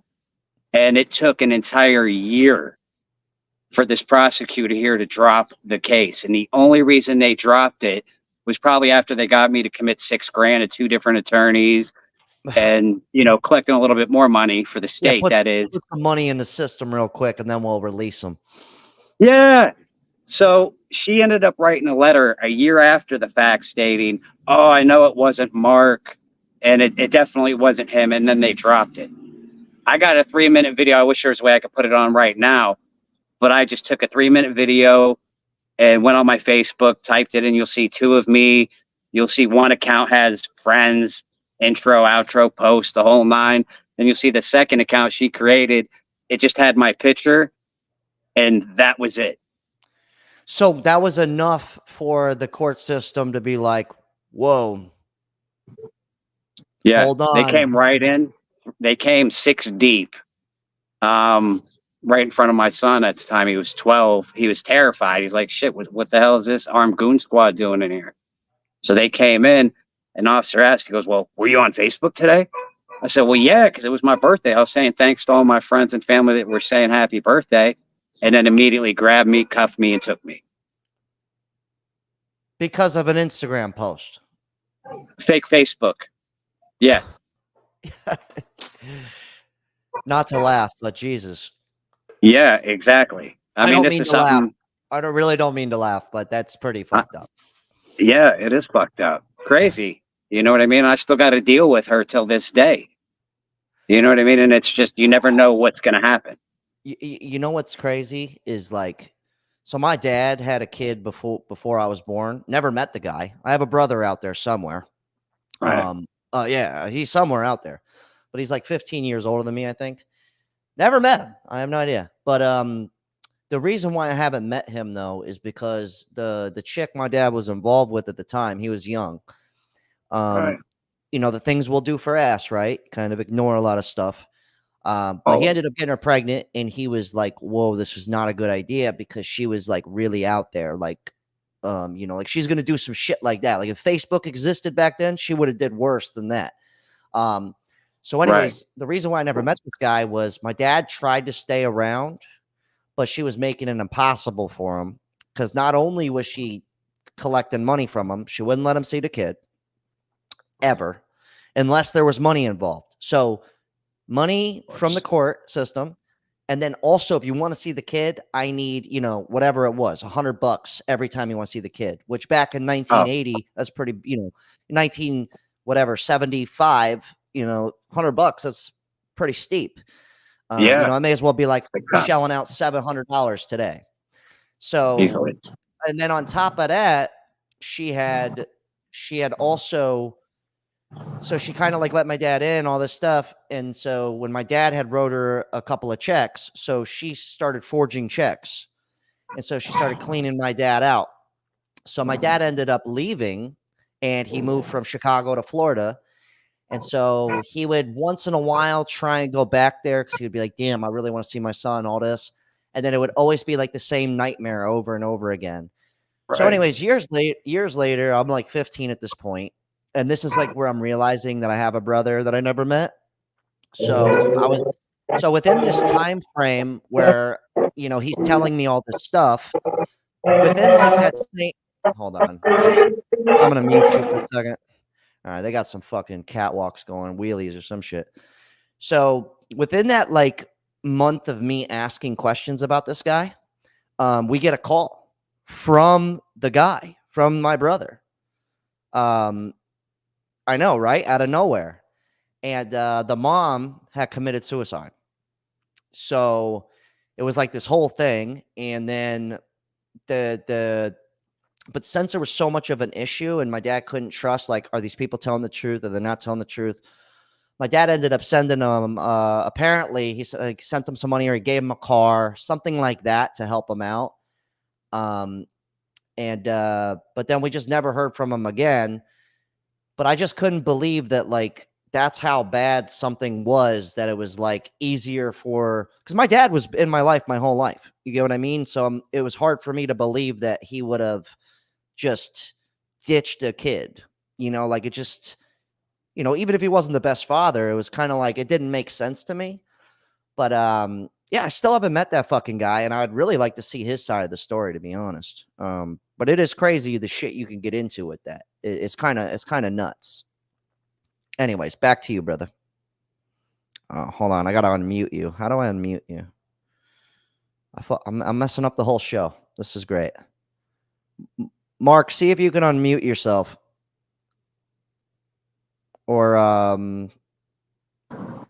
There we go. there you go. How's that? You're good. Oh, You're okay. good. Yeah, I was just taken back by that story because I wasn't I know. expecting to hear something like that in return. You know what I mean? Well, I'm just letting you know that, like, because my mom, see everything you went through when my parents split up, my mom Right. actually helped my dad. You get what I mean? Like, she was doing better than him at that particular time. So it was Right. like it was the opposite of trying to like completely ruin someone's life. Yeah. So, that's the kind of side I saw from a divorce happening, where it was Right. like, oh, like these people care about each other. It's just not working out, but they don't wish any ill will on each other. And they're not trying to financially or, screw up their life. Right.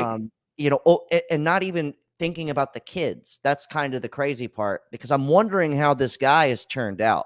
My brother. I really wonder. I've tried finding him. No luck. Yeah. I've tried. No luck. So maybe I'll meet him one day, and you'll definitely hear me talk about it if I do. But Yeah. but I'm I'd sure like to you will at see, some point. because I know it fucks with the kids. It does. Absolutely. 1000%. Absolutely. 'Cause I've tried talking to her so many times and saying, look, we need to be on the same team. We need to co-parent, but it's never been like that because she's a hardcore feminist and, she likes to talk shit and just constantly cause trouble, no matter what it is. Like I've done every medical appointment, dentist appointment, physical, school event, graduation, ceremonies, you name it, I've done it.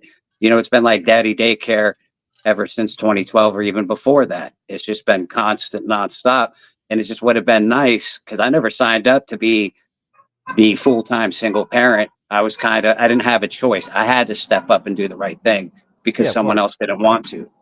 Because to her, it's about chasing the next dick. One guy to the next, and it never ends. And I know men do that shit too. Like I said that Absolutely. earlier. Like, I don't want to Yep. say that that's not the case, but that's like another reason I don't just go fool around all the time, because it's like, if I don't like feeling used, so I don't really want Right. to do the same thing. And Exactly. and I've tried the whole route. Like I'm not chat enough. You know what I mean? Like I'm not chat enough to. I can't tell you how many women I've literally said, "Hey, just so you know, we could fool around, we could do all that, but we're never going to be together." I can't tell you how many times I've said that to a girl, and it went no further than us maybe making out. You get what I Right. mean? Because they actually Yeah. respected themselves. So, but the times that I didn't say that and I did have sex with them and all that, I just felt like I was like, oh man, I just made it harder on the next guy who's going to try and actually date her. You know, Yeah. just like just like if we get tossed aside, it's going to make it harder on the next woman for us to trust her. So it's kind of like Oh, no one's really winning in that no, aspect. Yeah, not at it's kind all. I agree. of fucked up. But Yeah, it is good fucked thing up. we have Pornhub though, right? So that's good. We got plenty of that. We got a lot too much of that shit. So what's like the status now with your kids and everything and all that? Like, are things kind of smooth now, or like, how's that working out for you? If you don't mind me asking. Uh, I mean, when Jordan turned 18, the child support got dropped for him. So she just pays for Olivia now. She's 12. She hasn't paid in like 5 months. So she was supposed to go to some court hearing, skipped it. She got a second notice, skipped that. So now she's got reprimanded. She has to go in front of the judge mandatory. And if she doesn't come and make a payment or something, then she'll probably get locked up. But Oh shit! aside from the past stuff, yeah, it's died down quite a bit, but I'm always on guard just because of what happened already, because you Yeah, never know. it's almost like you can't even if she hits you with something where it's like, are you telling the truth right now? It's like one Right. of those things where you're kind of like, Yeah, yeah, I'm constantly should I thinking, help you? Yeah. Should I yeah, actually come over to your house and help you with something, or is this a trap? exactly. Which You is know, fucked up. her car battery was dead, and I felt a little bit bad, you know what I mean? But I was like, shit, if I go over there, she could say this, that, this, that, this, that, this, that. And I'm like, no, I can't. I can't because of the past, unfortunately. It's crazy. I know. It's fucking nuts. Anyways, brother, I wish you all the best. I hope things get easier for you. I'm sure they will. I'm Yeah, they sure. will, brother. Yeah, I'm sure especially as the kids get older, once they can see through the bullshit, then it's a wrap, you know. Yeah. Once the kids are able to, be like, "Hey, what's going on here? Like what are you guys, Right. once because you can't pull the eyes over the sheep's wool of the skin of a fucking 15-year-old. You just can't do it, Right. It's once not they're going to happen. 15. Yeah, it's like when you're 15, you think you know everything too. So it's like good luck with that. Um It's but true. anyways, brother, I appreciate you calling in, man. I'm glad to catch up with you. And I'm gonna talk to you soon, brother. All right, brother. Keep See you it next moving. time. All right, Later. man. Crazy shit, man. Some of the shit you gotta go through, I swear. This person goes, I don't wish to control, just to be treated with respect. Yeah, all of us. That's all we could ever ask for. You know? It's like I've had a couple people in my life be like, dude, I feel like I can't earn respect from anybody. I'm like, well, dude, it's kind of corny, but you're letting you gotta respect yourself. It's like you show people respect all you want, but like the kindness for weakness thing, that's a real thing, man. Like I'm a fun guy. I'm a funny dude. I like to have a good time. I'm real chill, even keel guy, but don't fuck with me. Like that's how I roll. I'll snap. If I have to, I will. This guy goes, is 4 inches enough? Yeah, it probably is in some cultures. Somebody just asked me to talk about car payments. Don't get one. Just don't do it. Unless you're fucking balling out. You're making 6 figures, go ahead. Get a car payment.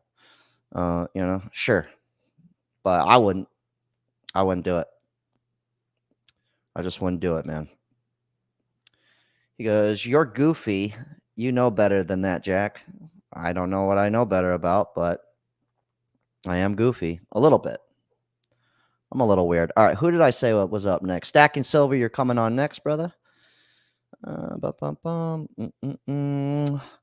Shell goes, you don't know what love is or experience love until around the 25th wedding anniversary. Yeah, that's awesome.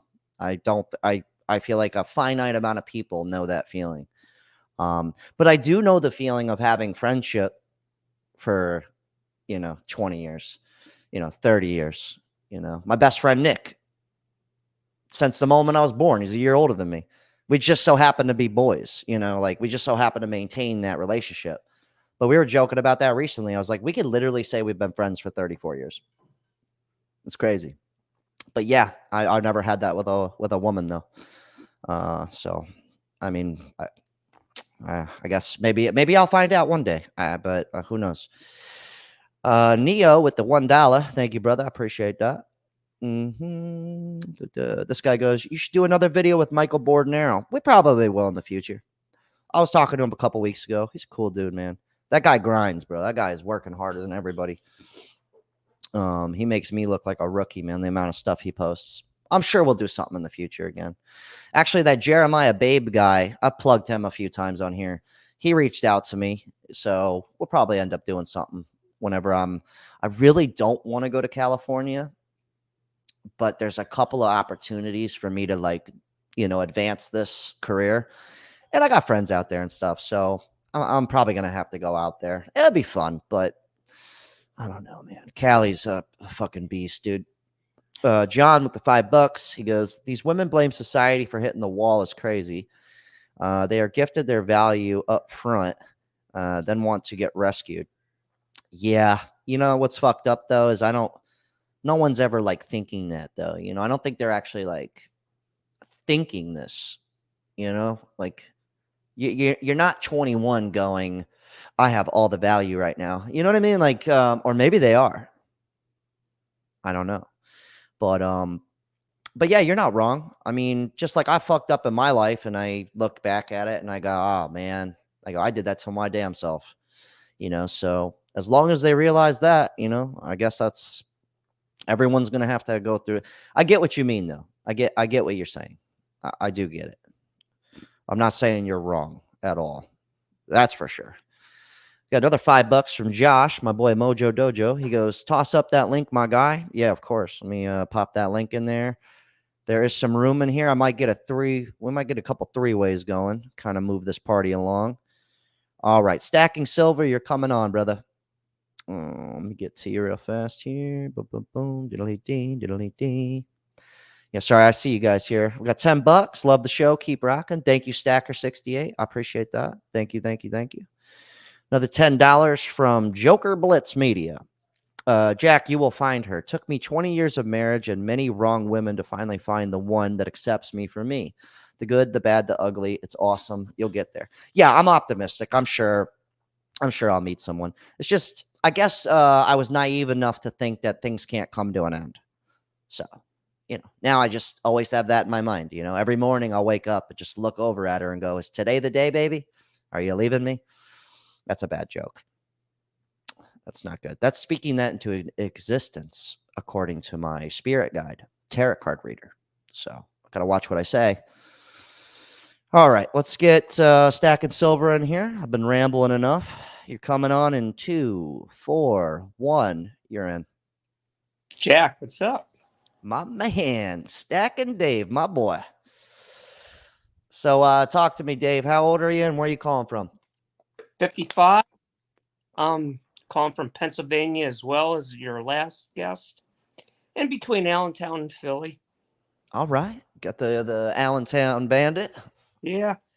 This is the third time I've been on your show, but this is the first time you can see my face because I figured out how to use my phone. So you did it, man. You fucking did it, did. dude. I couldn't be more happy for you right now. I know I'm semi-retarded, but oh well. Hey, I'm a little out there myself. I get it. So what's on your mind tonight, Dave? Talk to me. I wanted to change it up. I know a lot of the people. Yeah, switch gears. The dating game. I've been married. Well, it'll be 31 years and 3 days. Holy shit. Yeah. But I watch all of your YouTube videos. And Thank you. Hey, you're welcome. And I wanted to talk about, the young Gen Z, the American dream. Because I have 3 daughters myself. 2 of them are still living with me. And I don't charge them rent because I want them to get ahead. My oldest does live out in Pittsburgh. but we still help her out. We give her $400 to help her towards her school loan. But I wanted to share an experience that happened to me, and I wrote this on one of your comments, and you said, "Yeah, please share this with me," and it really changed my life forever. And I hope maybe if I can just reach out to just one person. Well, you got 1,148 people here, so your odds are in your favor. So go ahead and lay it on us. Okay, well, this happened late October 1993. I was 25 years old, a newlywed, didn't have kids yet. We were living with one roommate and her daughter, and my wife, my roommate, and her child went to do their way on a Saturday morning, and I was sleeping in because I got in late with the guys' night out. And when I awoken, I was like, something's not right. I opened the bedroom door and I slammed it shut. I'm like, oh my God, I'm trapped. All I saw was smoke. I went into the bathroom and I popped my contact lenses in. I was like, let's try this again. All I saw again was smoke. I'm like, oh my God, I'm trapped in my bedroom on the second floor in my apartment. So I said this out loud. Out loud, I said, the worst thing you can do in a fire is panic. So I went to my dresser, grabbed my wallet, my keys, went to the window, opened it up, popped the screen door, kind of wrapped my body around, and I jumped out. We Dang. lost almost everything. And it's a good thing I did wake up, because if I woke up maybe like 10 minutes later, I wouldn't be sharing this story. Yeah, you'd be dead. Yeah. And after that, like for a brief moment, I'm like, oh my God, am I going to be homeless? But some of the maintenance guys were there and they said, no, no, no. We have an apartment right over there ready for you. This happens a lot. I'm like, oh, geez. This happens a lot. Yeah, it's like, well, thankfully, shortly after that, we moved, like maybe, I don't know, like 8 months later. But this is what changed my life. I was working at least one crappy full-time job, and I had a part-time job. I was working at Roy Rogers as an assistant supervisor, probably making like $6.60 an hour. Working at a grocery store, making $7.65 an hour, which I really did like that job, and I learned some good trade when it came to like in the meat department, cutting meats and stuff like that. But later that night, after that happened, I went to my employment because it was just like less than a mile away, to call my parents, let them know what happened. And they were living in Kansas while I was still living in Pennsylvania. So I called them up, and my dad answered, and I go, Dad, I just want to let you know, there was a fire in our apartment. I had to jump out the window off the second floor, but I'm all right. But I just want to let you know, just in case you have to get a hold of me. And he said, God damn it, David. This is what you get for working 2 shitty jobs, living in a shitty apartment. Wow. Yeah. And that really hit me in the gut. Like, I was like, Not even like, oh, I'm so happy you're alive. It's like, this is Yeah. what you get for Yeah. being an asshole. Living loser.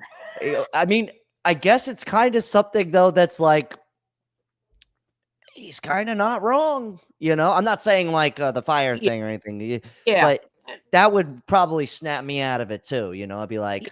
oh, I could probably do a lot better than this. Yeah. And Yeah. I was in I tried going back to college, but working 2 jobs, and then that's hard. You don't have time to study. No, And dude. it wasn't for me either. And later on in 94, I did get a better job, but I remember Monday when I went to work at the grocery store, they were like, well, and I told them, and they knew because I had to call out the Saturday. They go, we have the Sunshine Club where we can help people in, dire straight emergencies when stuff happens. And I was like, no, I'm going to take care of this myself. And if you give me any money, I know there was like this one person who have disabled people shop. She'd be shopping for them. They were mentally challenged. I said, I'll give it all to her to help them out. If you want to help me, give me more. I'll work more hours. I'm going to do this myself. And every single day, even now, I always think about that. That's what you get for working 2 shitty jobs, living in a shitty apartment. That just inspired me. Like, just to, and I live in, a house that's worth over 400,000 because I worked my ass off. Everybody told me I couldn't do it. And I think sometimes with the social media stuff, you hear about it. It's like almost impossible for Gen Z people to get ahead because the cost of living, inflation. But I want to say, yes, you can. No, you definitely can. It just feels impossible. You can do it. Like, I'm not gonna sit here and say I can't do it. I know I can, but also at the same time, I don't plan on getting fancy. You know what I Right. mean? Like, I don't plan on living in a penthouse or, you know, you know, I don't plan on being this big time. I don't care. I'm down to make a shit ton of money, but I'm never going to get ahead of myself because honestly, that's probably the only way. Like the person who want to talk about car payments earlier, go ahead. You want to go ahead and have to work another job, 2 jobs. That's what I'm going to start saying to people from now on, especially like some of my acquaintances that still have a hard time in life. I'm just going to be honest with them. Be like, well, that's what you get for being an asshole and not trying. That's what you get. I'm going to start using that one on them. You know what I mean? Maybe that will do it. But it's kind of funny to say about the car payments because I've made it, even after I bought my house, I still made a lot of dumb choices. And what you just said, the car payment from like 2000 to like 2011, I probably had 5 different cars. Of course, typical. And now I drive a 2015 Toyota Corolla, which I paid off back in 19, and I bought it used.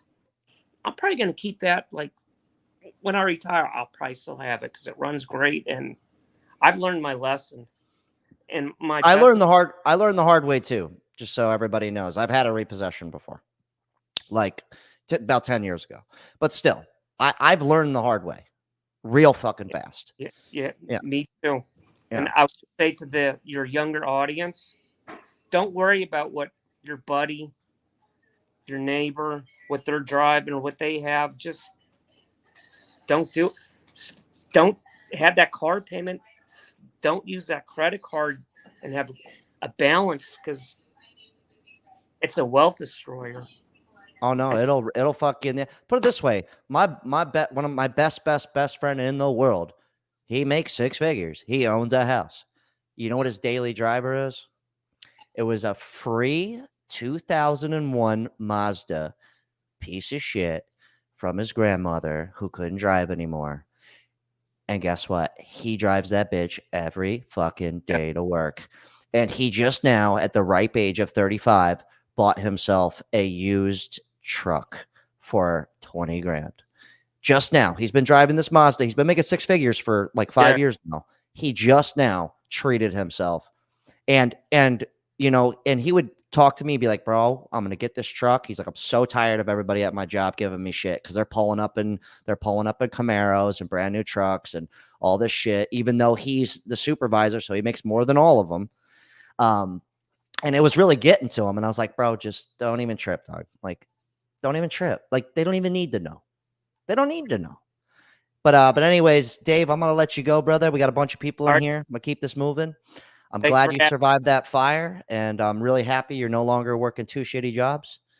And congrats on a long marriage as well, man. That's awesome. Right, thank you. All right, brother. Cool guy, man. We got some interesting people calling in tonight. This is awesome.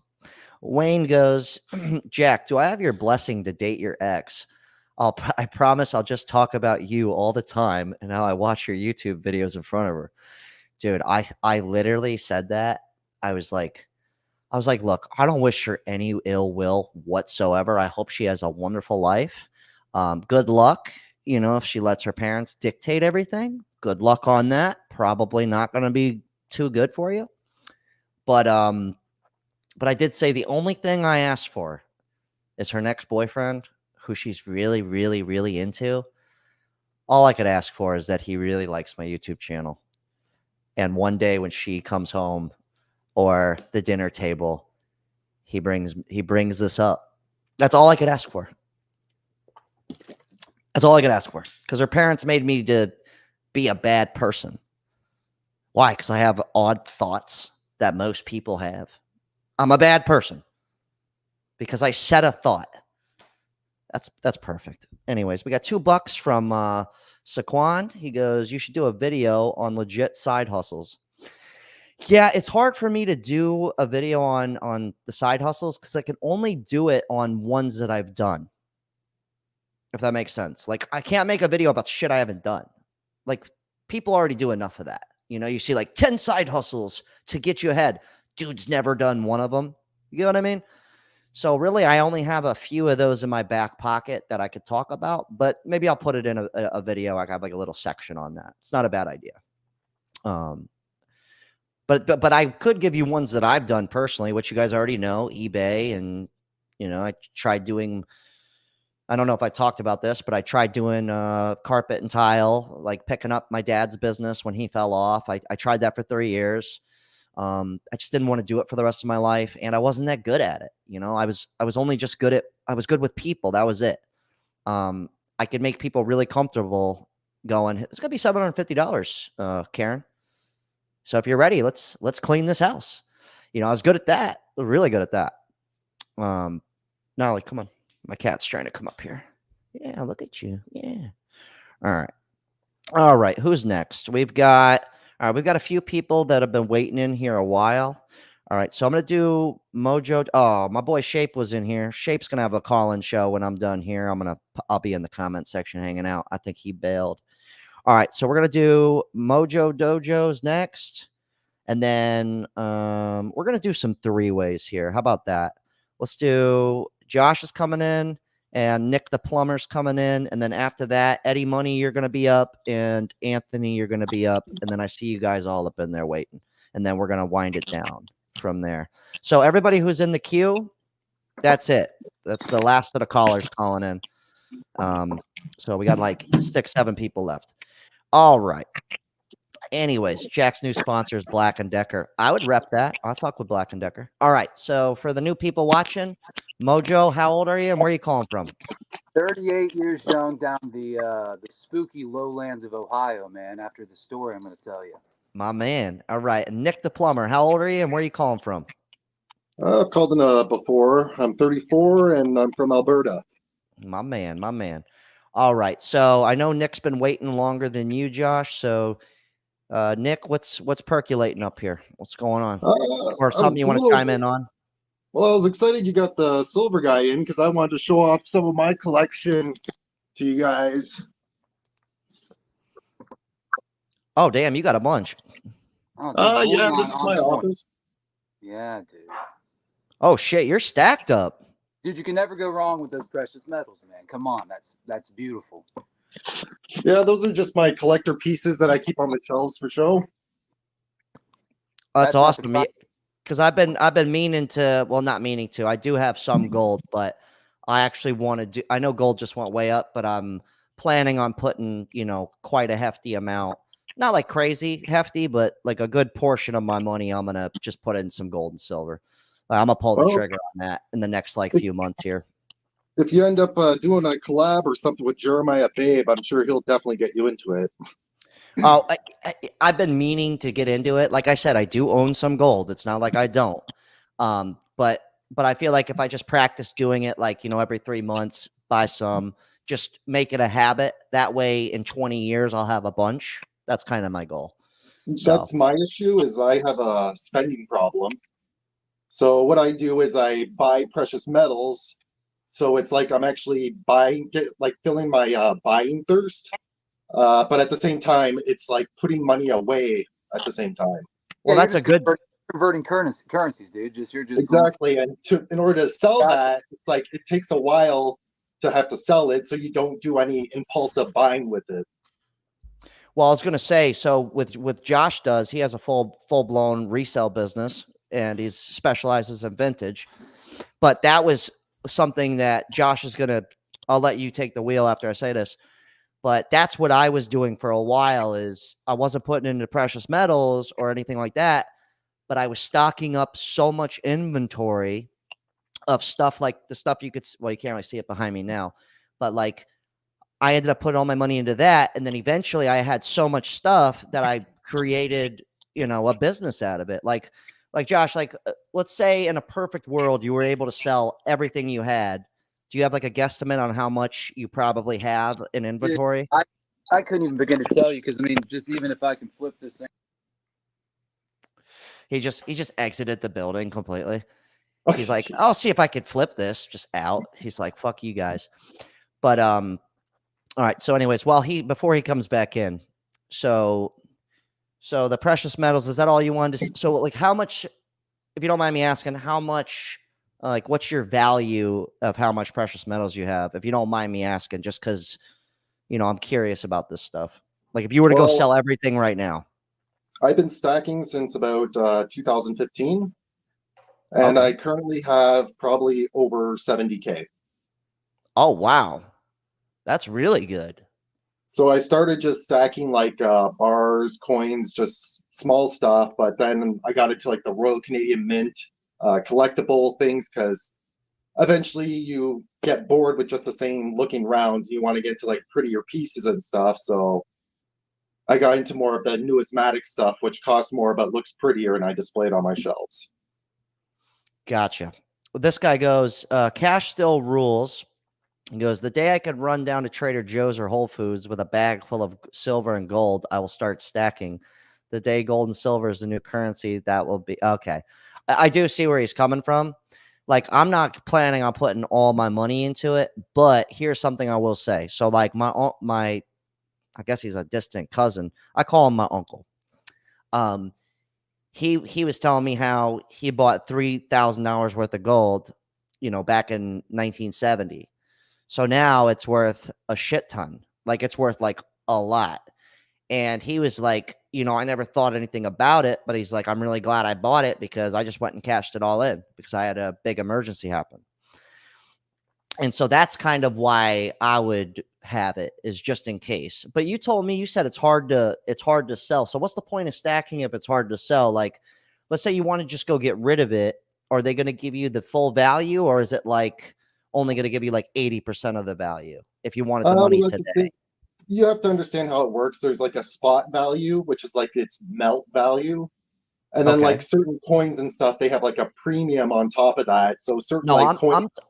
I'm talking pure, nothing decorative. I'm talking purely just the metal itself, just a fucking bar. You know what I mean? Just you could sell it anywhere.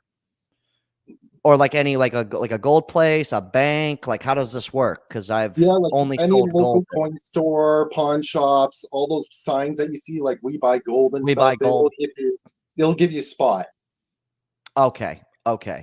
Yeah, I was just curious because that's something else that, like that guy said, like you can't just walk into Trader Joe's. He's got a point. He does. Like you really can't just walk in with that and just pay with it. So he does have a point.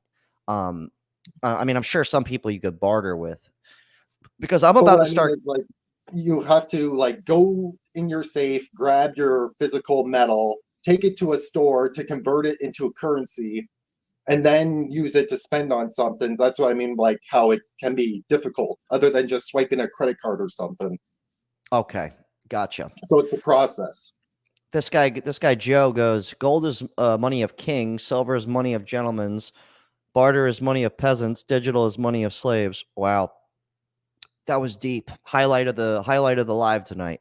Jesus, that was. Oh shit! I guess I'm more towards the peasant slave category.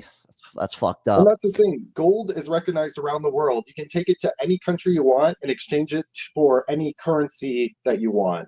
So it's recognized everywhere. That's the nice thing about it. No, yeah, I agree with you. Like you can, and it holds its value. I've only sold I've sold a gold watch and I've sold a few through like reselling and buying. I've only sold like 3 pieces of gold, and I would have to go to, a pawn shop or a gold, I didn't know anywhere else to go besides like those places. Like this guy here, this is something that I actually I think about. He goes, wouldn't guns and ammo be better investment than gold and silver? I did hear bullets can go bad after a while. How long do guns last if you never use them much?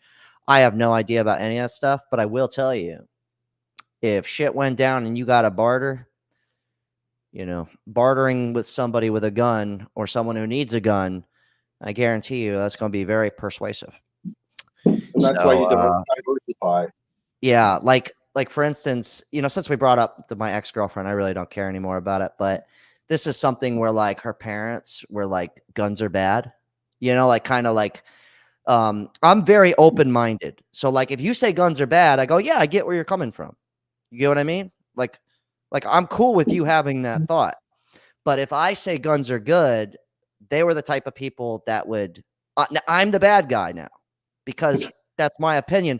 But when you said guns are bad, I didn't say you guys are idiots. I didn't say that. Like you guys aren't. You guys just have certain thoughts and certain opinions that I don't exactly align with. Like I think owning a gun's probably a smart thing to do. Honestly, like in my opinion, in Florida, everybody's got guns. Most people are not stupid enough to go break into somebody's home out here. Like guarantee you in places where gun laws are high, guarantee you there's way more armed like robberies and all that. Guarantee you. Yeah, gun don't even free need to zones look have that the up. most gun violence. Yeah, I don't even need to look that up to know how that works. Like for sure. Well, thing the same. Guns don't kill people. People kill people. Exactly. Yeah. So, but I do agree. Like, I definitely, if you're able to own a gun, like, shit, I get a couple. Honestly, me personally, I do have a couple. $50 from downtown. Thank you. Thank you, Skywalker Precious Metals. He goes, I don't stack gold to get rich. I stack it to stay rich. Gold will never go to zero. Yeah, I guess it's the longest, the longest form of currency. Yeah, it really is. Well, it's money at the end of the day. Yeah. And here, you know what? Josh is coming back in here. And you know what? Let's get some more people in here. I'm actually going to do a 4-panel. Fuck it. Eddie, you're coming in next. And then I literally had a glitch in the Matrix there, Jack. Another one, dude, before I even told you about my first one. Oh, shit. Now you sound like a robot, Josh. Oh, my God, dude. Call back in one more time. I'm going to give you the boot. Loser. God, he nearly ruined everybody's night. All right, let's get Eddie in here too. And then Scott, I see you. Anthony, I see you. Spicoli, I see all you guys. Bronson, I see you. You guys are all going to be coming in. We're going to get a full-blown party going up in here. So, Eddie, you're coming on, brother. Hey, Jack. Loud and clear. Money, my man, I hear you loud and clear. So, Eddie, for the new people watching, how old are you and where are you calling from? I'm 55 years old, and I'm calling from Colorado.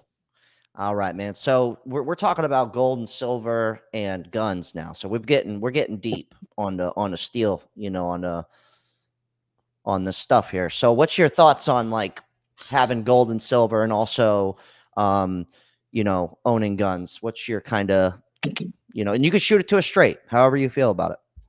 Yeah, as far as precious metals or whatever one wants to do, if they think they can use it as a bartering system with someone else, but if it's for the shit hit the fan, my guns are gonna kill the game. I need to feed my family. B, protect my house and protect my neighbors. I live in a county where everybody's armed. And yeah, me too. So we would probably work as a community. So I have no opposition of either. If someone wants, I don't collect gold or anything. I got collector coins and so forth. But I guess, people have been prepping and saving that kind of currency forever, for years. And if the economy crashes, I mean, that would be a pretty sad state. And is that why people would be saving gold or collecting gold and silver and whatnot. I got brass, lots of brass. Yeah, I'll brass take is your gold. copper And too. Copper's a big one I'm because talking bullets. oh no, I know exactly. Yeah. Okay, sorry for everybody listening. I'm When he says brass, he means bullets. Okay, Yeah. I get what you meant, but I was also going to say copper. Copper's another one too, where that's like a big one because it's copper, carbon, electricity, all that shit. But what was I gonna say? Oh, this guy's comment. He goes, if you have more than 3 guns, you're a twerp. Okay, I get where he's coming from, but think about it this way. Let's say I got 5 guns. All right. Let's say we got a barter. Shit's down. Everything's fucked. Money ain't doing it no more. I got 5 guns, you got none. Okay. I'm not saying I'm gonna be walking around with 5 guns to hurt you. I'm not saying that. But if need be, I have something you probably need. So now I have this huge leverage. And let's say you got something I need, but this gun right here with these bullets, that's going to be worth a lot more unless you got a gang of food that ain't going to go bad.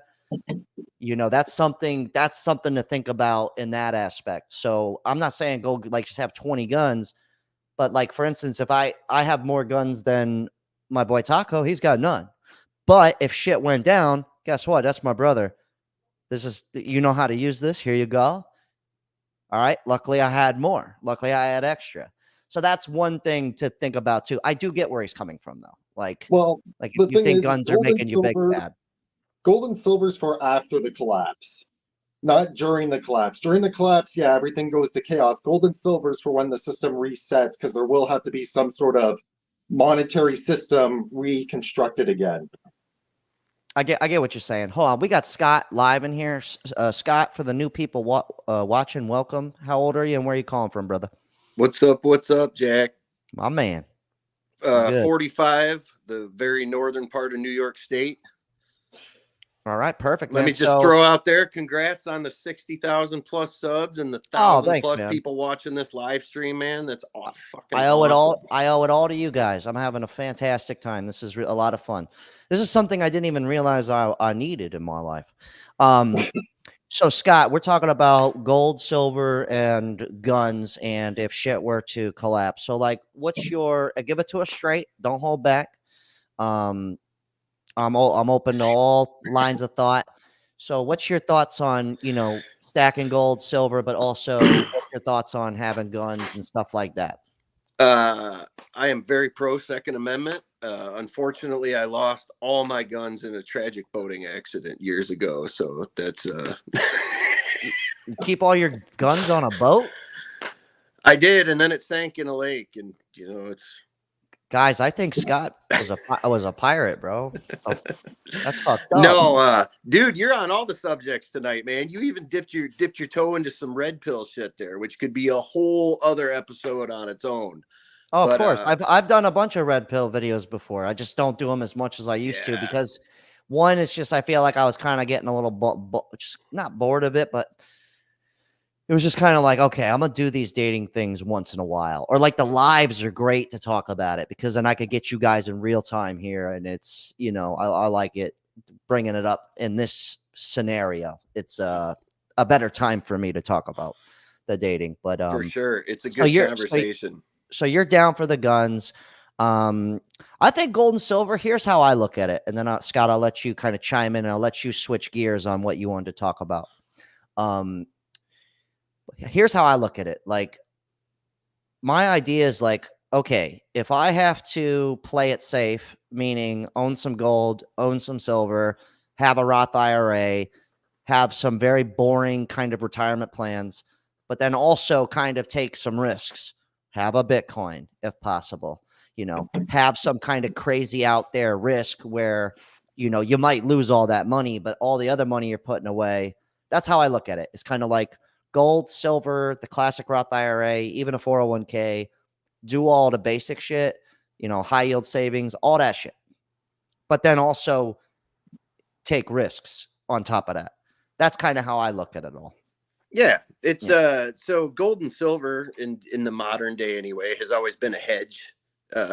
It's always been a safe play for the most part. I don't I think someone mentioned before, like I don't know of too many people that have ever built some massive wealth off of stockpiling gold or silver, but it is a good way to keep what you have in the event that something bad happens. Yeah. I mean, that's what I hear. Yeah. Yeah, but anyways, we could switch gears here. I think we talked enough about gold and silver. So, Scott, what were you? Nick, appreciate you calling in, brother. I'm gonna actually get somebody else in here just because I want All to kind good, of get man. through everyone.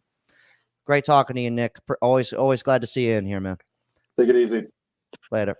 All right, we're gonna get some other people up in this bitch. Let's get real quick before we continue this conversation. Let's get Here, I'm gonna get my boy Anthony to come on just because he's a familiar face, and then I'll get the rest of you guys, Spicoli, Bronson, and Josh. You guys are gonna be next after this. All right, so we got Anthony in here. What's up, Jack? Save the What's best up? for last, huh? My man. So, oh shit, man, you got a bad connection, Anthony. Man, don't tell me that. Oh shit, bro, it's bugging out, bro. Don't tell me that. Yeah, it's fucking up, dude. Hold on, let me try and bring you back in. Hold on. Yeah, that's gonna ruin the entire night for me. Actually, how do I just remove him? There it is. Okay, he's still in the queue. All right, so you know what? We're gonna keep us right here. So, Eddie Money, what's on your mind tonight? What I'm gonna percolating? I want to touch base. Yeah, I mean, there's, everyone talks about the Gen Xers and Boomers, how the ease that we had and so forth. Yeah. And my generation, I'm a Gen Xer, and so we're taking care of our parents now. And I remember my aunt being a Boomer, taking care of her parents. Or, my grandfather was in World War II. And I think it's just a cycle that nobody expects, unless you came from ultimate wealth in family, or you created your own wealth. And I think that's just going to be a continuous cycle for generation. Look at you're a millennial, and you're taking care of your parents. Yeah, I literally had to put my dad in a home. I know at 34. And no one it's thinks just something about that's that. generational. And it's a true thing. And it's like, and then I'll change subject. Say house costs. Yeah, I don't even know what the answer is for that. I was going to buy a house to flip for about 300. It was a deadbeat. I would have to put 200 into it and get about 8 for it. And I backed off of that just because of the economy. We're in the storm right now, and we have to weather the storm. We have the ups and downs, and we're all in it. We're all in it together, and we just have to weather the storm. It just sucks for these young guys and gals that are deciding, do I go to college? Do I get a job? That job doesn't pay enough money to afford the medium home price throughout the country is what, $400,000. That's effing ridiculous. That's just insane. And you also got to look at it like this too. I mean, this is something I thought about. I was like, I was fortunate enough to inherit a house, but in the next 20, 30 years, how many people are actually going to own a house to be able to pass it down to anybody? And then no one's having kids. So then if you do have a house, you got, who the fuck are you going to give this house to? That's something I think about too. Cause I'm like, well, I'm not just going to sit here. I mean, don't get me wrong. I got a godson, and, I'm going to have a couple of fake nephews. I've got one on the way. So worst case scenario, I'll probably leave it to one of them or something, whatever I do own. But that's something I think about too, where it's like, if nobody can buy a house, what happens down the road? Or if nobody can afford a house. So even if you did inherit a house, some of these mortgages are $2,500, $3,500, $4,000 mortgages. Let's say a 30-year-old, 25-year-old kid gets a house. How many of them can afford a $3,500 mortgage? Yeah, not many of them. Yeah, but I wouldn't be comfortable with it. I wouldn't be comfortable with it. I make pretty good money, but I'll be like $3,500. I'm like, we're gonna have to fill some rooms in this bitch. Fuck that. I'm sorry. I'm not cheap when it comes to a lot of stuff, but there's certain things I'm just like, no, I'm not doing it. No fucking way. No way. I don't care. I don't care if I'm making 15 grand a month. I'm not paying 4 grand a month for a fucking house. No. No. I'm not gonna do it. I know that might sound crazy, but you gotta maintain that. You know, how long can you maintain making $15,000 a month? I mean, I guess some people do it, but I'm just saying. Well, yeah, and like a video Michael Bordenero talked about, like people in my situation, I have a 3.1% interest on this home. Well, I was giving my wife an idea. I'll just we'll build another home, do a bridge loan, sell this home. But say we just would sell the home, probably 1.2 million I could probably get for it. But then when you go to buy the next house, you're in the same bracket, depending on where you go to, to buy. In Colorado, it's just up in Denver area, everything's $1 million, $2 million, $3 million. So that little bit of money I make doesn't go anywhere. It doesn't even make sense either. Like there's places around dude, this townhome I live in, they're saying it's worth $350,000 to $400,000. I'm like, yo, we're literally in the fucking hood. What are you talking about? Like, are you out of your mind? What? Because we got a lake view of a man-made lake. Like what? Like you get what I'm saying? Like, and if you sell it, and if you sell it at that, you're buying back into an inflated market anyway. So it's a vicious circle. It doesn't make sense. Yeah, this guy here goes, Land Bloober. That's a good name. He goes, the housing crash is a lie. It's going to crash up as Fed and the government continue to inflate this pig. Yeah, I don't think like shit's just going to get cut in half, but I do see like $500,000 houses going for 400,000, which is still a big drop. That's 100 grand. That's not like, even in today's, that's still a big drop. Yeah, and real estate is very localized. Like real estate does different things depending on where you live in what part of what state and what part of the country. So there are places it's still booming. Obviously, Colorado, Florida, it's still Florida's killing it, but bananas. Florida's insane. But there are other places in the U.S. where it's starting to trend down. You know, homes are sitting longer, starting to see price cuts because people aren't selling them in 1 days with 40,000 over asking. You know, so it's a very localized thing.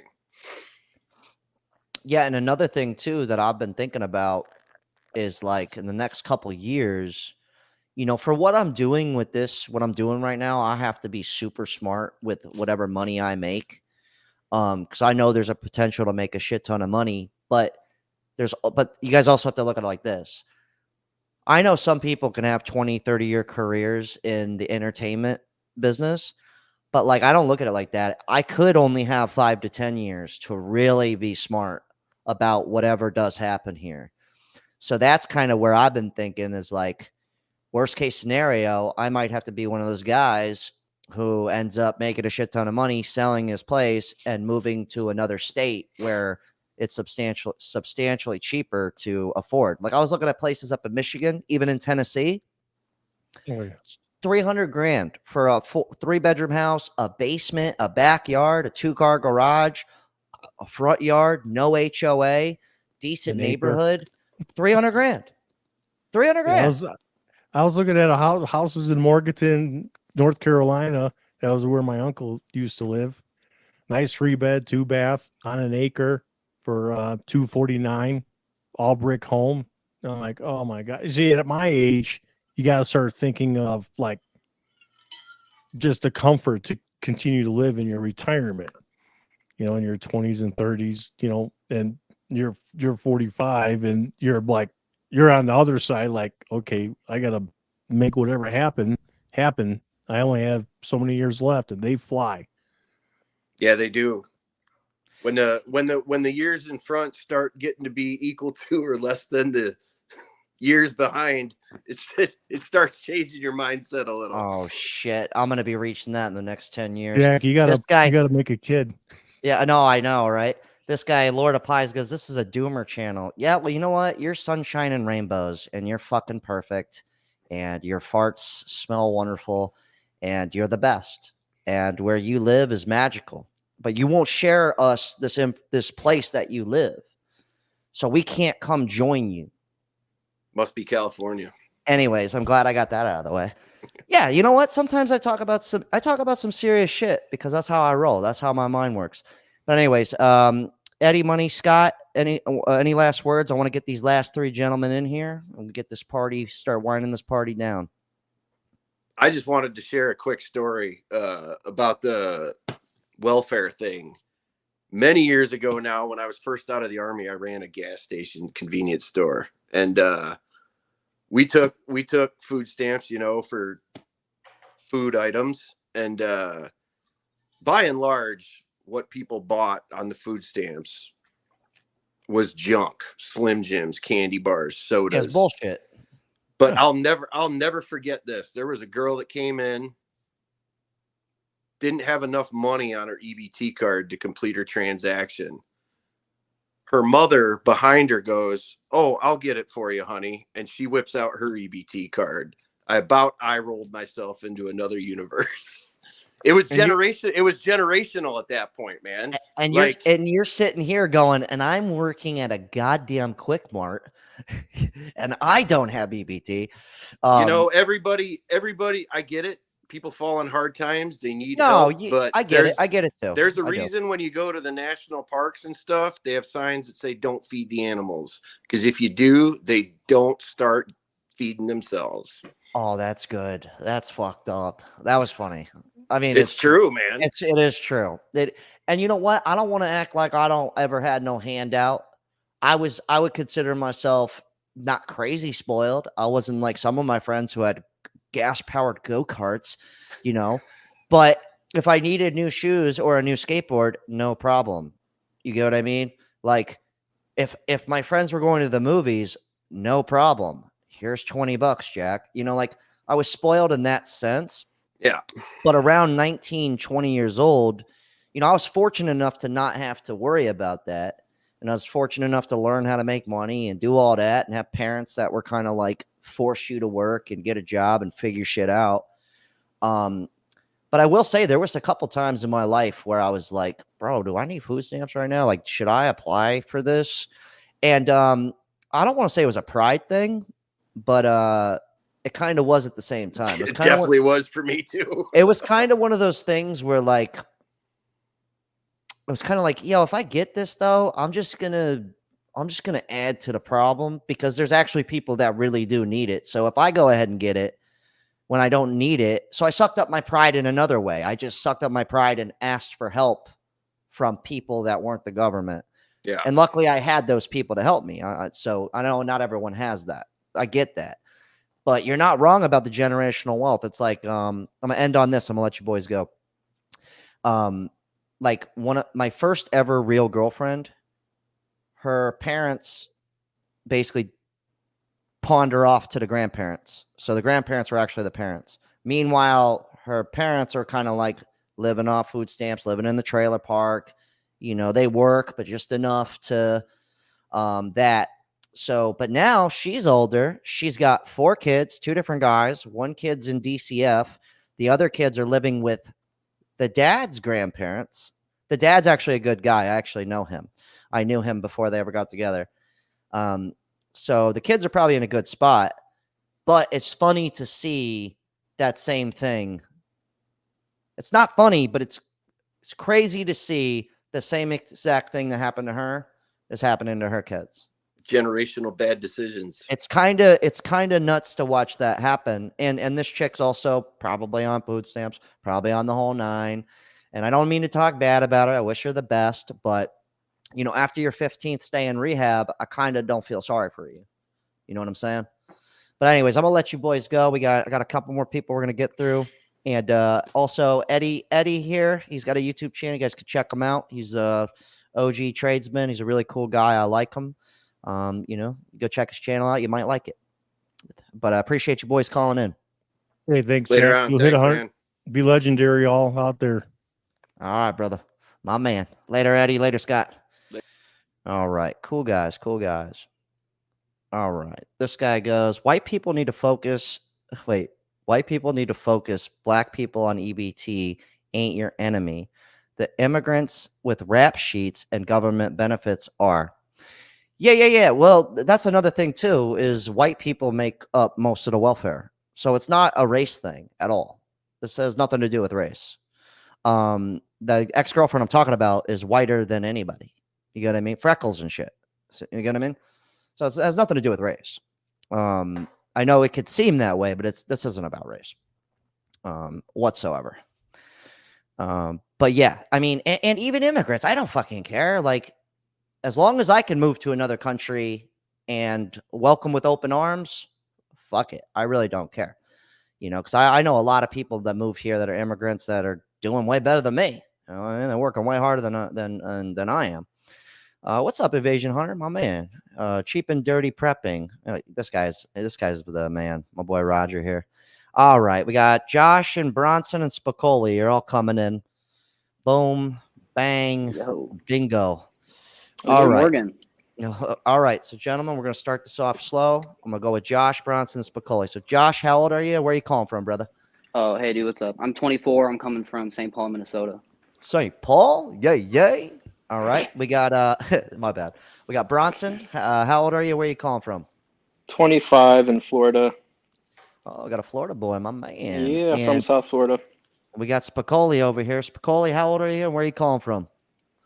Hey, Jack, thanks for having me on. I'm 66. I'm calling from, I'm 10 miles away from Palm Springs, near where Jeremiah Babe lives. Okay, cool. And that's how I found you, through Jeremiah Babe. I've been watching him for 5 years. I live in Rancho Mirage. He lives in Palm Desert, which is the next city over. And Palm Springs is like 9 miles from me. But I was it's like camo, but desert. I'm smoking weed. I'm smoking weed right now, so I don't want to set a bad example. And check this out, Jack. I microdosed on, I had a chocolate bar, a shroom chocolate bar, and I ate like about a quarter of it. So I'm microdosed on a shroom chocolate bar, and I ordered them, even though they were legal in California, I ordered online 2-3 days later. Check it out, Jack. It comes to me in the mail, and know what the box says on it, Jack? You won't guess. I'll tell you. The box says, no, guess where it's from, Jack? A fucking Amazon fulfillment center. So who's ever selling them keeps all of this illegal shit in an Amazon fulfillment center, because what's the chance of them being busted? So it's actually being sent. So I order it and it goes to like somebody in LA, and they send it to me through an Amazon fulfillment center, and I get it like 3 days later. So I'm microdosing and I'm super stoned on weed, and I'm petting my cat. But otherwise, I like your show. I want to give a shout out to Jeremiah Babe, and because like I said, I'm 15. I'm like 10 minutes from him. But okay, sorry about all that. No, that's awesome information. And apparently Amazon works with the CIA too, so I'm sure they're doing other things as well. But anyways, so let's start over here we'll start with thank you, Spicoli. That was awesome, by the way. I had a great time. Thank you, Jack. Thank you for having me on, Jack. So, Josh, we're going to start with you, brother. So, what's percolating tonight? You guys are going to end the show, so I'm going to let Josh, whatever topic Josh picks, we're all going to bounce with that. And this is the finale here. All right, perfect. I hope I can round it out in a well way for you. So, it's all good. All right. So, I actually DM'd you on Instagram a while ago. I know you get a lot of messages. So, you did reply, but I know I sent you a voice message. You haven't seen that. So, okay. This is going to probably kind of preference what I voice message you, I guess. So, short story. I graduated at 18. So before I give you the story, I didn't come from like super privileged background. I kind of grew up with. I like your channel because it's super honest, open, like real deal type of shit. And so like you're not privileged. You're just white. We get well, it. Like I'm kidding. Keep going. No. Well, because like the way I look, people are like, oh, how like there's no way you came from EBT. I did have food Trust stamps. me, And, I get it. So all that. So yeah. I get it. Trust me. Yeah. And so I graduated at 18. I noted this down, so it's quick. I moved out at 18. I worked fast food jobs. It sounds similar to you in a way. I don't know. I've watched the majority of your videos. So, I saw like everybody around me because I didn't go to college. I chose the working path, and I said, I'm just gonna save up, and if I work hard enough, 60 hours a week, I can like retire. And then I learned about inflation and how everything else works. And so I saw the 40 to 70-year-olds around me they all still work at the same job I do, making the same amount of money I do, and it's Oh. not enough to live. And then I worked at Target, it was my last job, and there was like 70-year-olds who couldn't live off their Social Security, so they still have to work, but they can't work more than 20 hours a week, or else their Social Security gets Yeah, because so if yeah. you have Social Security, you can't have a income above a certain amount. Yeah, it's kind of fucked Yeah. up how that works. Yeah, so they work their entire life and they're still stuck in the system, and so it's like, at least that's what it felt to me. I mean, again, I don't know their whole story, but that's what it looked like from the outside. And so looking at my future, I was like, I didn't go to college. Doesn't seem like the best investment for my interest. And so social media kind of seems like the only way out for someone in my position. And so it seems like you're kind of in the same mindset. So I kind of like your whole gig Well, you do here. in my opinion, that if you could figure out a way to make money on the internet, Well, there's a little bit more here. please fucking do it. And I'm No, not just facts. saying being a content creator. I'm talking No, like that's true.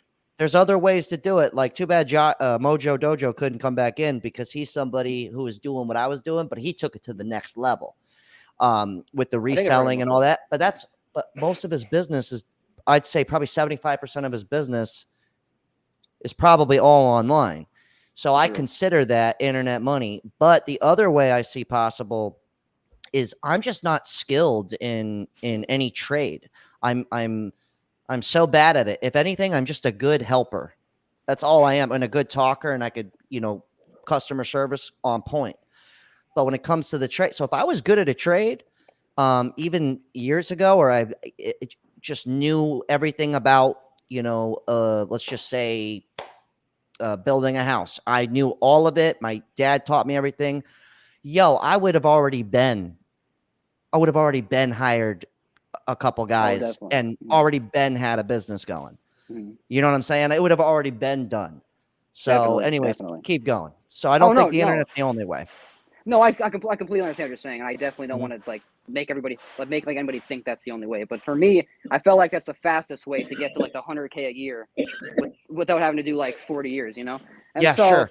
And so I did the math on it, and I kind of learned like compound interest and how that works. So so I've done YouTube since I was 10. I'm 24, so it's never really worked for me. I never really did it consistently though. And so I said, okay, like when I was 21. I saw people around me. Okay, like we have TikTok, we have YouTube Shorts, we have Instagram Reels. He's like, it's different than like a YouTube video where you don't got to really do like a 4-hour sit down edit or even like an hour, however long it takes. Yeah, it's a little easier. Like you can do these quick kind of things. And so I was like, okay, if I just do TikTok, like YouTube Shorts, Instagram Reels, I can do 5 a day. And if I do 5 a day for 1 year, that's 5 times 365. That's 1,825 videos. And so I did that.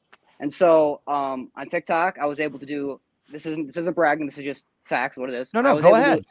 I was personally able to do over 170 million views. Wow. I became monetized within 8 months. Fuck yeah. And congrats, so man. And so I think I saw in a couple of your last, and so people think when you get a viral video, you just quit your job and you're famous. That's not at all how it works. And no. I've never been recognized in public. It's a little different than people think it is. And so I say all this because what was I gonna do? Oh yeah, so I made it. Sorry, I wrote it down so I didn't forget. And That's so cool. I told myself that I'm not gonna quit my job until I make more than my job 3 months in a row. And so at that point, it's like, why am I here? Because I could just do what I'm doing on the side full time, and then I could probably double that. And so about 3 months ago, I did that. I quit my job and I became full-time content creator. It's been not okay. Perfect's the last word I would say. No, but, maintaining's hard. Maintaining's hard. It's like I tell my friends it's like a roller coaster because it's ups and downs. You know what I mean? And you do know what I mean, I'm sure. Oh, yeah, I do. And so now that's my short story, maybe a little longer than I wanted it to be. It's all good. That's cool. And so I'm 24, you're 34. Yep. So you said you also quit your job to do full-time content creation, or are you still doing your other job? So what I did was I said, as long as I have X amount in the bank, which is a lot, that's another thing. So I said, once I have X amount in the bank, and I said, as long as I'm making consistently over $6,000 a month, because I have to pay taxes on this money. Exactly. And I have my number was 50 grand saved. Mm-hmm. I said, I'll go full time. That's funny. Yeah. That was my idea, but I'm older than you too. So if I was 24, I probably would have been cool with like 10 to 20 grand in the bank. You get what I'm saying? Mine was $5,000. I have $5,000 right now. Okay. Yeah, So, yeah. So yeah. so that was my idea behind it. But honestly, if my job at the time was making better money and I was actually making like 1,500 a week like I used to, I would have kept it for a little bit longer, honestly, because I would have just been the smarter move. But that wasn't the case. It got down to the point where I was having like $800 weeks. I'm spending fucking 5 days a week driving to and from all this time. And that's when it didn't make sense. But that's awesome that you pulled that off. And no, and that's another thing that people. Sorry. Well, that's your video you posted a while ago or live where that guy said, if you have under 10,000, you're broke. And the person I know in my life barely has $100 in their savings account. Now that I have my entire life, I've been that mindset. So now that I have $5,000, I still think, wow, I'm still broke. Like now I realize how broke I really am. You know? Yeah. And it's kind of funny how money does that to you. And it gets worse the older you get. Yeah. So for me, where I'm at, me and my brother, he's a year older than me. We talk about this sometimes and we kick ourselves in the ass for not starting sooner, but I guess it's better to start eventually. But we even think that too, even though we're doing well and we're making good money and we have money saved and we're planning and we're doing all this, we can still feel a little behind just because even 50 grand, I know that sounds crazy. It doesn't seem like a lot, but let's just say at one point in my life, I had 100 grand in the bank and I saw that. Wow, okay. I saw that get. At what age were you when you had that? 30, 31. Okay. I just curious for the, but you got to remember when this happened, I still had a business, but COVID hit. Okay. A lot of shit happened. Let's just say one bad year, I lost about 75% of all that. So I was on a mission. That's why I said I'm back to the 7. I was like, look, I'm on 7 days a week right now. I have no other option. It was just kind of like, it was one of those things where it's like, okay, well, apparently this can go really fast. And so that's why I did that, because it was like, well, this is the only way I know how to get ahead. And unfortunately, I'm not like this genius guy who could just figure out how to somehow pull 100K a year out of my ass. So I had to go to work 7 days a week and then do this on top of it. And then even when this was making money, I was still working my job and I just got back up and built back up. I'm not where I was, but I'm close. I'm close, but it's still like, that's all going to future Jack. I can't even touch 70% of it. I can touch it, but I'm not going to touch it. It doesn't exist. You pretty much answered you pretty much answered my question, because my follow-up was like, I'm 10 years younger than you. So advice to yourself 10 years ago. Save it all. Start a fucking Roth. I don't care if it's bullshit. Start a Roth. Start it all. The CDs, treasury bonds, do all that shit. Anyways, Bronson, you've been sitting here this whole time. Yeah. What's your thoughts? Sorry, you're 20. No, he's 25. He's your age. So what's your thoughts on what he's saying right now? Yeah, some good stuff, especially for his certain circumstance. I myself grew up, I'd say, a little more upper middle class, and money was kind of like a hush subject. It wasn't like I would ask my parents about salaries and stuff, and they're like, "Oh, we don't talk about that." So even coming from the flip side of the coin, like if you're not really taught a lot of things with money management and bills and investing, you can definitely get screwed over. I'm 25, almost 26, and I actually had to already file bankruptcy because I was a fucking idiot with credit cards. Learned my lesson there. But yeah, I mean, I've bounced back. My credit score is good enough where it's at. I do massage, so I'm a very active, I have to be there hands-on kind of person with my line of work. So you're a masseuse? Yep. Okay, yeah, because I actually went to a masseuse a few months ago, and I really should do like once a month. I really do enjoy it. But I was talking to the cat because he was 37. And because he was asking me what I did for work and shit, and I told him this, and he was like, "Damn, man." He's like, "That's cool." He's like, "I'm honestly," I've been a masseuse for 10 years, and he was like, "Honestly," he's like, "I don't know how this industry is going to look, and he was telling me how rough it was. I don't know why I'm bringing that up. Anyways, keep going. I lost my Yeah, train no, of I thought. mean, you're all good. It's a very active job. I've done up to like 9 hours of hands-on per day, so it's a lot of stress on your body. But yeah, the money is private. Like if you do your own business, that's the goal for me. Not working for other people because you're always going to be capped at what you can make. But yeah, no, I just enjoy helping people. So it's been good. I've been doing it for the past 4 years. I started right when the pandemic hit. I graduated in March of 2020, so it was the perfect time to graduate. But Beautiful. yeah, I enjoy it. That's awesome, man. Well, that's I think it's smart. I think like how Josh was saying, even if like online content creation, unless you have like your own website where people like pay you monthly, then technically we're still kind of working for somebody. Dude, So I loved how you said that because I had to explain that yeah, to all my. I had to explain that. That's exactly what I had to explain. Is I still work for TikTok, YouTube. I work for myself, like I'm my own boss, but to a certain extent, yeah. Like, yeah. So that's something too to try and crack that code. I've been thinking about that, and I've been working on a website. We're just not exactly happy with it yet, but I have been trying to figure that out because I'm like, there's this one dude I came across his YouTube channel, but then I realized he posts everything to his website, and then he'll post like certain things to YouTube. But when I went to his site, I was so impressed because it like told you how many members there were, and so when you see 3,000 members, you could be like, oh, that's not that much, but times And if they pay $5 like $5 a month, that's and what I I was trying was to talk about, like Patreon, and for example. I was like, damn, I was like, this guy's actually. But if you see him on all his other social medias, he's lower tier echelons. You're not thinking this guy's killing it. But in the grand scheme of things, that's what I was saying about like owning your own business or doing this. You don't need a million people. Exactly, A few thousand customers, you're good.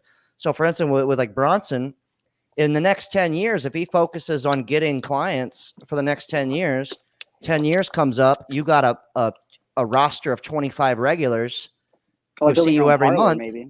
Yeah, you see you every month. You're fucking chilling. I mean, you got some work to do, but I mean, you're Yeah. pretty smooth, dude. You know what I mean? Yeah, Like, the math I've done, I would only need to work 20 hours a week to make six figures with the rate that I would charge. So it's very Whoa. doable. Yeah, you're doing better than That's I am. I'm in the wrong Yeah. business. Shit. Me too. Yeah. That's what I'm saying. With private, you can definitely charge more. It depends on your expertise, but you can charge up to like even 150, I would say, an hour in Florida. Just really depends on your clientele and your market. Like South Florida is definitely higher wages, and if you have more affluent clients, you can definitely charge a lot more. But that's the goal, is just to build up my own business. I'm moving soon, so I'm just kind of stagnant right now. And once I move, I'm gonna go full force into that. I've even thought about doing like YouTube or some shit along those lines, like ASMR or something, like just kind of recording some snippets. I mean, I said this before. Like, Anything. I say this to people. Hold on one second. Hey, Dustin, my boy, what's up, brother? Sorry, I just had to say what's up to the homie. I say this like, I hate just going, yo, start a YouTube channel, start this. But the only reason I ever say that to anybody is because it's like, if you're already thinking that, like, bro, you don't need to get famous. Like, No. 5,000 subscribers, you could make an extra $500,000 a month. And people don't know the rules. Like you really only need like 1,000 subscribers and then 4,000. Like, I know. Really, it's like the watch time is like the hardest part, to be honest. But yeah, but I'm just saying the only reason I say that is because I know a lot of people think like, oh, that would be fun to do that, but maybe they just don't know that you don't need a big fucking thing, dude. You can, like, bro, an extra $2,000 a month to sit here once a week or something and just make some videos that you're enjoying anyways on top of your job. Who's gonna be mad at that? Like, that's life-changing shit. Like, I've gone from making $3,000 a month to $6,000 a month. Life altering. Life and it's like changing. completely free to entry too. Like there's no. Yeah. I mean, other than maybe they're having a phone or like internet, I guess. But Well, I mean, yeah. I mean, if you're somewhere out in the bush but I mean, if you're living in the watching this, you can do it. So yeah, right. Right. Yeah. Well, that's the only reason. Let's ask Spicoli over here, man. So, Spicoli, we're gonna let you end the show here. What do you think's our future for us 20 to 30-year-olds here? What do you Oh, but he You has a good want me to be mindset on this. okay? I'm going to be totally honest. First of all, Jack and Bronson and Josh, I want to say my only experiences with massage parlors was 40 years ago with Asian massage parlors, and I was getting fucked in those places, man. There was one, Jack, that was like east of downtown LA in a city called like Norwalk or Downey, whatever. And guess yeah. what, man? On a Friday, I swear, Jack, you drive back there and there'd be like, you'd have to, I swear to God, the parking lot was filled. You'd have to actually, there like almost double park back there. And then you knock on the screen door and this older Asian mama son would come out. And I'm telling you guys honestly, it was run just like a fucking brothel there. The cops must have known about it. And you know what's funny, Jack? When you go in the back there, there was only room enough to get through the like one way. So if you were pulling in, another guy had to back up, or if he was backing up, so it was kind of weird. But like on a Friday when dudes would get paid, Jack, in Boston, I swear, it was, I'm telling you, that place was, you'd be in the room and you'd be banging on the wall and shit. Now, Jack, check it out. It was about, how much was it, let's say? I think it was about $40 just to give the mamas on. And then you picked your girl, they were young Korean chicks. And then it was like another 60 for, it was all protected. BJ and fucky fuck. I call it a fucky fuck because they call it a fucky fuck. That's what they call it. So if you're ever going to if you're ever going to go to a massage parlor, just call them up and say, can you get fucky fucked in there? I'm going to take notes on that one. I'm going to take notes on that one He's too. taking notes. All right, hey, but fucky fuck. He said fucky fuck. Write that down. Write that down. So Spicoli, for real though. Wait. Yeah. Hand jobs aside, this is a great way to end the show. But for real though, all that aside, what do you, for real though? You said you're in your 60s. Yes. What do 66. You see for 66? Okay, so you're our elder here. From the amount of life you've lived, what do you see the future for us young bucks? Well, these young bucks here, and I'm relatively young in the grand scheme of things. But what do you see the future for us? Like, how do you see shit going down if you had to make a prediction? Here's my prediction, and I'm an upbeat, positive person. I'm actually an award-winning filmmaker. I'm like, believe it or not, I'm a top filmmaker in EDM, electronic dance music. So been making videos there for 15 years. I was in the legal field for 18. So I've lived my life. Was married for 15 years, been divorced 15 years, lived with chicks. When I was growing up, guess what, Jack? We were like, when we were 18, 19, we couldn't wait to move out of the house to live with chicks and stuff. Like, I remember, check this, I'll tell you this real quickly. I was living with a girlfriend and her gay brother, like in Huntington Beach, like a mile or two from the beach. This was about 1981 or so. We were paying $450 a month, each of us $150 a month each. And we were like a mile from the beach in Huntington Beach. And we had big place and big balcony and stuff. And it was only it was $450 rent for a month. We each paying $150. Now, okay, here's what I see for the future, okay? And I'll just be as brief as I can. Here's what I see. And I'm a happy, upbeat person. I have a paid off house. I don't have too much to worry about on my Social Security. I want to thank you guys for working and paying off my Medicare. So I get all these freebies and shit, all that shit, like, okay. And so here's the deal. For the future of you guys, here's the future of the country. And obviously whatever happens in the country is going to be dictated down to you folks. Here's how I see it. Right now, and I want to hear you guys' input on this too. Okay, Jack and Bronson and Josh. Okay, right now okay, for whatever reason, I don't want to put blame on who's to blame, boomers, this, that. It could be, it's just. Hey, Spicoli, government. Just give it to me. Let me give it to you. Here's reality. Right now, I think we're 35 trillion in debt. Okay, the national debt 35 trillion, and we're borrowing like.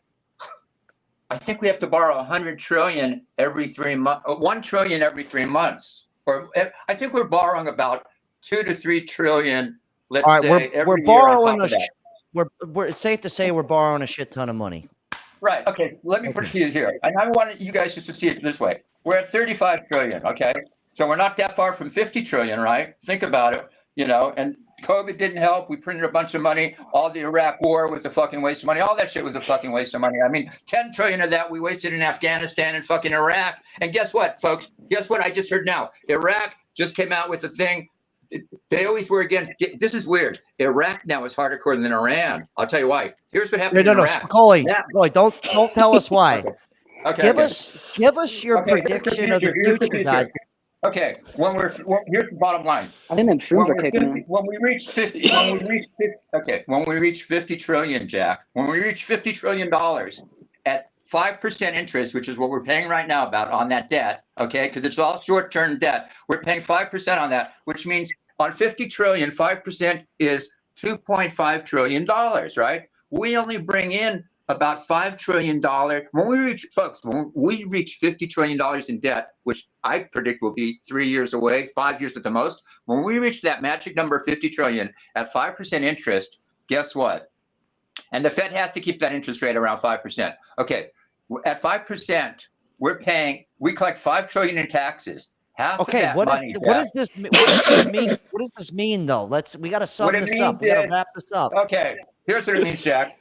The economic system at some point, all this debt we're accumulating is eventually going to be unsustainable and bankrupt the country. So eventually it's going to cause the country to lose our reserve currency status and all that shit. So I think what's going to happen is we're going to drift into a third, fourth world country. Here's my prediction. I honestly think, and I'm an optimistic guy, but I feel like Nero as Rome is burning, Jack. I swear to God, Jack, this is honest to God truth. I think by 2050, America will either definitely be bankrupt, but it may not even exist as a country. I think all these states could be broken apart. We may be speaking fucking Chinese by then. I don't know.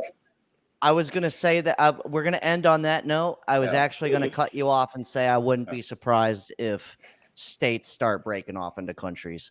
I was hoping you were going to say that. We're going to end right there, guys. I'm wrapping it up. Jack, I'll move to Florida. I'm going to move to Florida if it breaks apart because I like South Cool. Well, guess what, man? We're going to be a bunch of pirates down here, man. But I appreciate you boys calling in. Spicoli, thank you, Jack, for having me on. Enjoy your bud. Thank you, man. Oh, can I do my little shameless plug quick?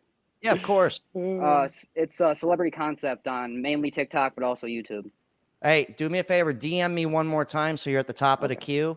That way I'll do it right follow you and shit. Yeah. And then maybe we could do some kind of collab of some sort. But Thanks, Bronson, take it easy. Josh, congratulations to both of you guys. Take it easy. Hell of a show, guys. I'm wrapping it up. I'm topped out. Holy shit. God, solid talk. Unreal. That fucking Spicoli guy was a trip, man. Later.